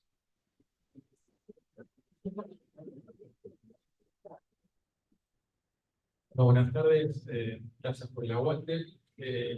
La idea en estos momentos que tenemos es hablar sobre las características generales y las dificultades que nosotros tenemos a diario para alimentar a un paciente que está en una unidad de cuidados intensivos. Bueno, para empezar, algo que habitualmente en las recorridas de sala uno puede preguntar si a un paciente que va a una cirugía le operaría la mitad del apéndice, a un paciente que tiene que realizar quimioterapia le haría la mitad de la dosis, a un paciente séptico la mitad de antibióticos, pero lamentablemente lo que ocurre, y esto dado por algunas revisiones, que actualmente en las terapias intensivas estamos dando la mitad de lo que realmente el paciente necesita, tanto en aporte calórico como aporte proteico. Entonces, esto claramente ya pasó el COVID, por suerte, y convierte a la malnutrición en una epidemia que no es tan silenciosa, pero bueno, cada vez estamos con más posibilidades de detectarla. Y sabemos que 1 de cada 3 pacientes hospitalizados ingresa malnutrido, el 3% lamentablemente se diagnostica como malnutrido, y el 50% tiene desnutrición hospitalaria, que muchas veces es desnutrición iatrogénica. ¿Y qué es lo que se viene para tratar de mejorar todas estas situaciones en cuanto al futuro? Bueno, es la nutrición personalizada. Algo ya hablaron, ¿no? De la inteligencia artificial, de las camas que pueden pesar pacientes, la calorimetría al pie de la cama unido a la ventilación mecánica, la posibilidad de tener un ecógrafo y medir, medir el objetivo de sarcopenia con el cuádriceps, pero todo esto es muy difícil en la práctica. Entonces, vamos a ir a un escenario real, que es un escenario muy complejo. Por ejemplo, un paciente que ingresa a una terapia intensiva con politraumatismo, con quemaduras muy importantes, que entra rápidamente en ventilación mecánica, está boca abajo pronado por su cuadro de distrés, recibe relajantes musculares, noradrenalina de altas dosis, y bueno, lo que ocurre es que el grupo de terapia intensiva decide suspender la nutrición en terapia. Y acá empiezan los problemas, porque sabemos muy bien que en el paciente crítico existen un montón de factores relacionados que hacen que la nutrición enteral sea muy dificultosa. Desde factores nutricionales que ocurren permanentemente con la dificultad de alimentar, ayunos innecesarios, el gran cuadro de disfunción gastrointestinal, ¿no? Algo recién hablaron de la disbiosis, la apoptosis epitelial, la hipoperfusión a nivel intestinal y todos los cambios inflamatorios que se producen cuando un paciente, por ejemplo, entra con un cuadro de shock, entra en ventilación mecánica. Y tenemos que, cuando nosotros observamos un paciente, tenemos que saber muy bien dónde está parado ese paciente. Está en la fase EB inicial, que es toda una fase menos, con shock, con disminución de la temperatura, con disminución de la tasa metabólica, o está en esa fase que ocurre aproximadamente a las 48 horas que el paciente se empieza a recuperar, ¿no? En donde ya la reanimación no es tan importante, los vasopresores van disminuyendo, y acá claramente tenemos que decir que el soporte nutricional es posible en esta fase. En la fase de reanimación no debemos realizar porque el soporte nutricional puede ser deleterio, puede traer efectos adversos. Entonces, siempre organizarnos. Primer paso, screening. Segundo paso, evaluación. Y tercer paso, implementación para tener un orden y para tener prioridades en cuanto al soporte nutricional. Las guías actuales del 2023 hablan que no hace falta realizar ningún screening específico, e inclusive hay muchas discusiones acerca de la validación de los test.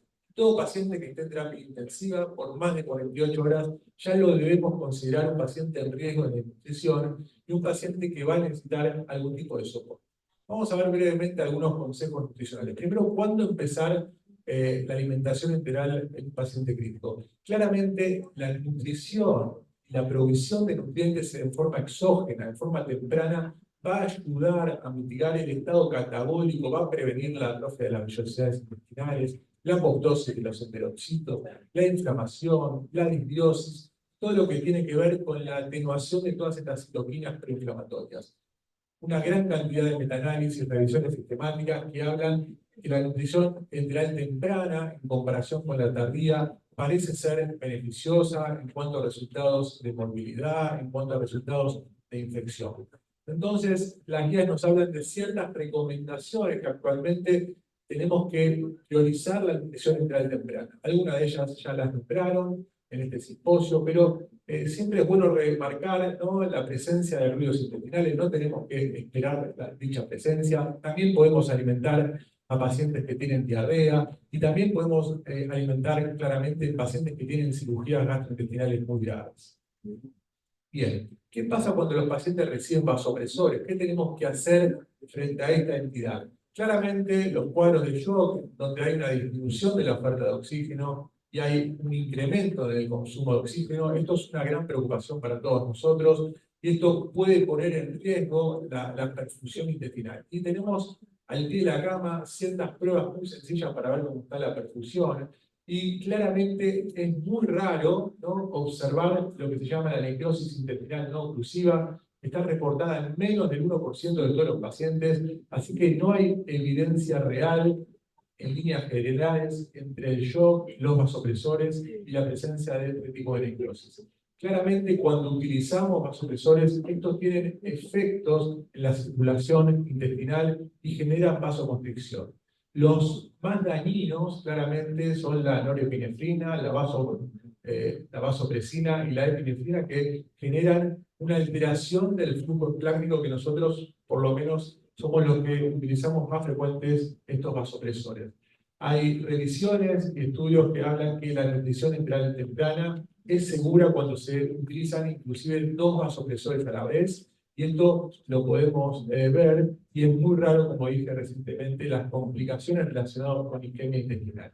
Este es un estudio que intentó comparar la dosis completa de nutrición parenteral con la dosis completa de nutrición enteral en pacientes bajo ventilación mecánica y en pacientes en shock, y se sugiere que la dosis completa de nutrición enteral debe posponerse un poco hasta que se restablezca la estabilidad hemodinámica.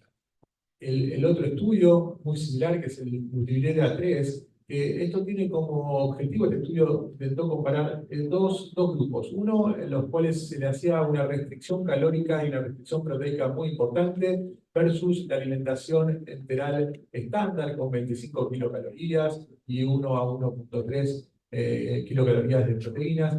Y parece ser que la restricción calórica no disminuye la mortalidad, pero los pacientes suelen recuperarse más rápido y tienen menos complicaciones. Así tenemos que ser lo más cautos posibles, por lo menos en los primeros días, cuando decidimos alimentar a un paciente. Existen algunas recomendaciones en favor de demorar el inicio de nutrición enteral. Cuando los pacientes tienen una dosis de más de 0,3, 0,4 gamas kilómetros de noradrenalina, cuando hay una isquemia intestinal definida, diagnosticada, cuando la hipoxemia es muy severa, es refractaria a todo el tratamiento, cuando los pacientes tienen fístula del duodénito, síndrome compartimental, gastroparesia medida de alguna forma, en estos pacientes no empezar la alimentación enteral, esperar un poco, porque esto puede ser contraproducente. En cuanto a cómo uno logra el acceso y cuál es la recomendación en cuanto al acceso, bueno, sin lugar a dudas, la alimentación intragástrica, la colocación a ciegas es lo recomendado actualmente. Hay diversas formas para confirmar la colocación de la sonda. Nosotros actualmente estamos utilizando el ecógrafo, ¿no?, visualizando la punta de la sonda, y esto está bien validado y no hace falta realizar una radiografía, así que parece ser que esto es lo que se viene en cuanto a la colocación de la sonda. El acceso gástrico debe utilizarse en los pacientes clínicos como método estándar. Hay algunas recomendaciones en cuanto a la utilización postpilórica, ¿no?, en aquellos pacientes que tienen cierto riesgo de aspiración. Se puede hacer la alimentación nasoyeyunal sabiendo las dificultades que tenemos para dicha complicación. Bien, ¿cuál es la forma de administración actualmente recomendada para los pacientes críticos según las guías? Por ahora parece ser la continua, si bien hay un montón de evidencia cada vez mayor que la alimentación en forma intermitente tiene un montón de beneficios en cuanto a incremento de la masa muscular, de mejoría en la adaptación y síntesis proteica, disminución en los valores de hiperglucemia y menor gastroparesia, pero al día de hoy debemos alimentar al paciente en forma continua. ¿Cuánta energía debemos darle? Bien, como dije anteriormente, en el paciente crítico hay que ir de a poco. Esta es una forma escalonada que es interesante, en donde el primer día debemos darle el 25% de lo prescripto, el segundo día tratamos de llegar al 50%, el tercer día al 75% y ya cerca del día 4, el día 5, debemos lograr en la medida que se pueda entre el 80 y el 100%. Entonces, recomendamos inicialmente ir a una alimentación hipocalórica, ya a partir del cuarto día ir a lo isocalórico, y después, cuando el paciente ya entra a una etapa de recuperación o la fase tardía, en donde acá estamos en lo que se denomina el paciente crítico crónico, ahí sí recién podemos ir a una nutrición hipercalórica entre 30 y 35 kilocalorías kilo día. Bien, ¿cuándo se deben usar fórmulas de alta energía? Bueno, la ingesta de energía debe ser menor que el gasto de energía durante la fase inicial, eso lo dijimos recientemente, y se debe aumentar para igualar el gasto de energía, pero más adelante. No tenemos que apurarnos, por lo menos en la primera etapa, si bien debemos saber que hay que ser bien cautos con las fórmulas de alta energía, porque tanto la osmolaridad como el alto contenido de grasas que tienen estas fórmulas pueden afectar el vaciamiento gástrico, esto generar un retraso por todos los movimientos, por ejemplo, de la colecitoquinina y de la alteración del vaciamiento que se pueden dar con estas fórmulas, pero hay algunas situaciones. Por ejemplo, cuando queremos aumentar el aporte de calorías en pacientes con disfunción gastrointestinal, cuando hay una incapacidad para tolerar la nutrición enteral isocalórica, cuando existen pacientes, por ejemplo, con restricción de líquidos, en insuficiencia cardíaca o en insuficiencia renal, ahí son útiles estas fórmulas, o cuando hay un objetivo de transición a nutrición oral o a nutrición intermitente, también las fórmulas hipercalóricas se pueden utilizar sin ningún inconveniente en los pacientes de terapia intensiva. Y es muy frecuente que nosotros veamos tantos pacientes diabéticos con antecedentes de diabetes o por el mismo estrés de la enfermedad que desarrollen hiperglucemia durante la internación. Entonces, siempre nos preguntamos si es de utilidad utilizar fórmulas llamadas para diabéticos, y lo importante que uno tiene que ver en las fórmulas es la presencia de almidón modificado, la presencia de fibras, que tiene también un gran efecto sobre la glucemia, la presencia de cromo, los ácidos grasos y el EPA y DHA. Los metaanálisis y las revisiones parecen ser que logran un mejor control glucémico, inclusive disminuyen el valor de la hemoglobina glicosilada, así que son una opción también en el paciente crítico dichas fórmulas. Ya hablaron en las clases anteriores acerca de la presencia y la importancia de ácidos grasos en las fórmulas enterales. Parece ser que los beneficios más grandes se dan en los pacientes que tienen distrés respiratorio, y esto se vio con una disminución en la estancia en terapia intensiva y menos tiempo en ventilación mecánica, así que también tener en cuenta tanto la presencia de EPA como de DHA. ¿Cuánta proteína? Parece ser esto tal vez el macronutriente más importante en esta entidad.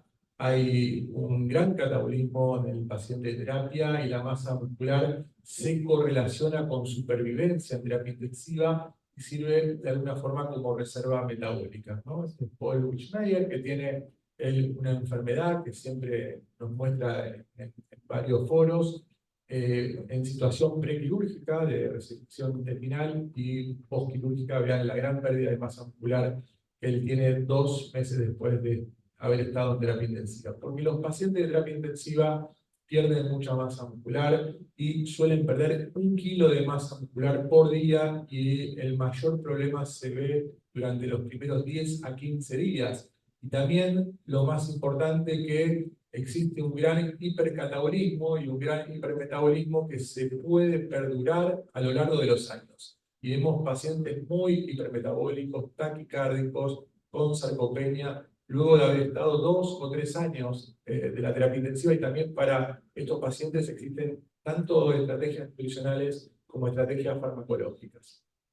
Bien, por ese motivo se han probado diferentes protocolos para saber si más aporte proteico es mejor. Y este último gran estudio, el estudio de Freyland, el EFFORT, concluyó que administrar dosis altas de proteínas a pacientes críticos con ventilación mecánica no mejoró el tiempo de alta hospitalaria y podría haber empeorado los resultados para pacientes que tenían lesión renal aguda cuando probaban en el grupo de tratamiento más de 2.2 gramos kilo día de proteínas.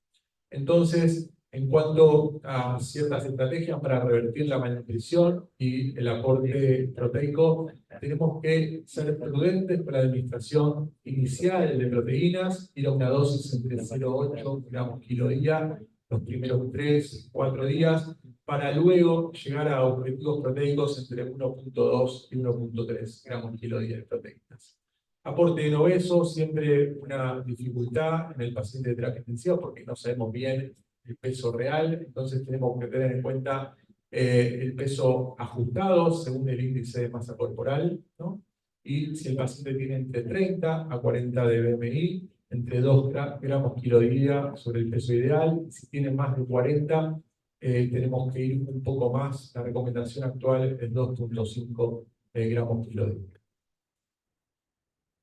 Cómo detectar y manejar a los pacientes con síndrome de rehabilitación. Esto es algo muy frecuente que se ve en los extremos, tanto en el paciente con desnutrición severa, sarcopenia, como el paciente obeso. Cuando nosotros ansiosamente le damos una gran cantidad de aporte calórico, el paciente pasa de estar en un estado catabólico a un estado anabólico y eso genera movimiento de iones. Y el gran problema es que esto termina en una hipocalemia, en una hipomagnesemia y en una fosfatemia. Tenemos algunos protocolos recomendados para evitar este síndrome. La gran vitamina importante es el aporte de tiamina, y lo recomendado del paciente crítico es hacer una carga de tiamina y luego dejar 300 miligramos de tiamina en forma diaria. ¿Cómo evaluar la intolerancia gastrointestinal? Bueno, el abdomen en terapia intensiva es una caja negra. Existen más de 100 patologías posibles y probables. Es muy importante no olvidar la semiología, ¿no? Tanto el equipo médico como el equipo nutricional debemos hacer semiología abdominal, palpar el abdomen, si es posible medir la presión intraabdominal y, en la medida que se pueda, hablar lo más objetivo y concreto posible. Hay un grupo, que es el grupo de trabajos abdominales de la Sociedad Europea de Medicina Intensiva, que propone una clasificación para el fallo intestinal, ¿no? Como existen clasificaciones para el fallo respiratorio, o el fallo hemodinámico, o el fallo renal, claramente tenemos que hablar de 3 tipos de fallos, ¿no? Si el paciente está en una falla intestinal tipo 1, que es lo más frecuente, ¿no? Es aquella condición aguda que se autolimita, es un ilio posoperatorio, un paciente con trauma, un paciente que no entra a la terapia intensiva por una patología abdominal, pero sí tiene disfunción gastrointestinal y actualmente necesita un tipo de soporte en promedio 20-25 días. Y dentro del fallo intestinal tipo 1 existen los diferentes grados de disfunción. Así que tenemos que evitar hablar como que el paciente se distendió, se hinchó la panza, sino que ser lo más concreto posible en cuanto a esta entidad. Tanto el fallo agudo intestinal tipo 2 como el tipo 3 se relacionan más a enfermedades quirúrgicas y más relacionado con el paciente crónico. Entonces, hay mucho por hacer en la terapia intensiva, hay diversas causas y diversas explicaciones para que el paciente entre en un estado de desnutrición. Tenemos que saber que actualmente la mortalidad en terapia no es tan alta. El 16% de los pacientes se mueren, pero el gran problema es que la mayoría de ellos salen muy frágiles de la terapia intensiva y debemos además saber en qué momento realizamos la evaluación. Si está en una etapa precrítica, si está en una etapa en donde el paciente recibe ventilación mecánica y está en un cuadro de shock, si ya está en plan de pase a sala general o si nos encontramos con un paciente prealta que debemos hacer un seguimiento ambulatorio. El paciente de terapia intensiva sale de la terapia, como ven ese personaje, con cicatrices, flaco, con mucho deterioro cognitivo, ¿no? Aislado muchas veces de la familia. Entonces, esto es lo que se llama el síndrome post-terapia intensiva. El 80% de los pacientes que pasan por la terapia sufren este síndrome. Este síndrome resulta de una combinación de factores físicos, cognitivos, desórdenes nutricionales. Esto claramente se ve afectada a toda la familia. El 40% requieren algún tipo de cuidador, ¿no? Y el 50% de estos no puede retornar a su vida habitual al año, ¿no? Por lo tanto, existen actualmente equipos que realizan un seguimiento post-terapia intensiva y tenemos que tratar de combinar una terapia nutricional, una terapia de ejercicio desde los primeros días de terapia intensiva para evitar este síndrome. Muchas gracias.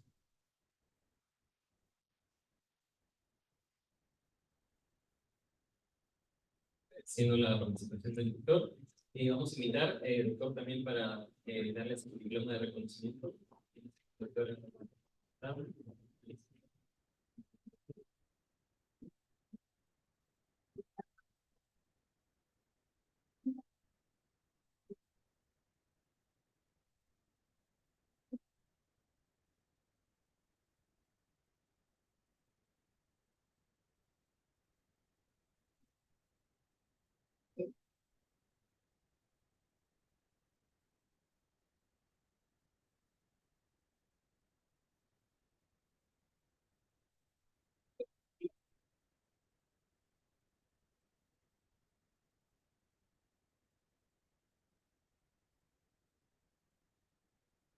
muy bien, fuerte los aplausos.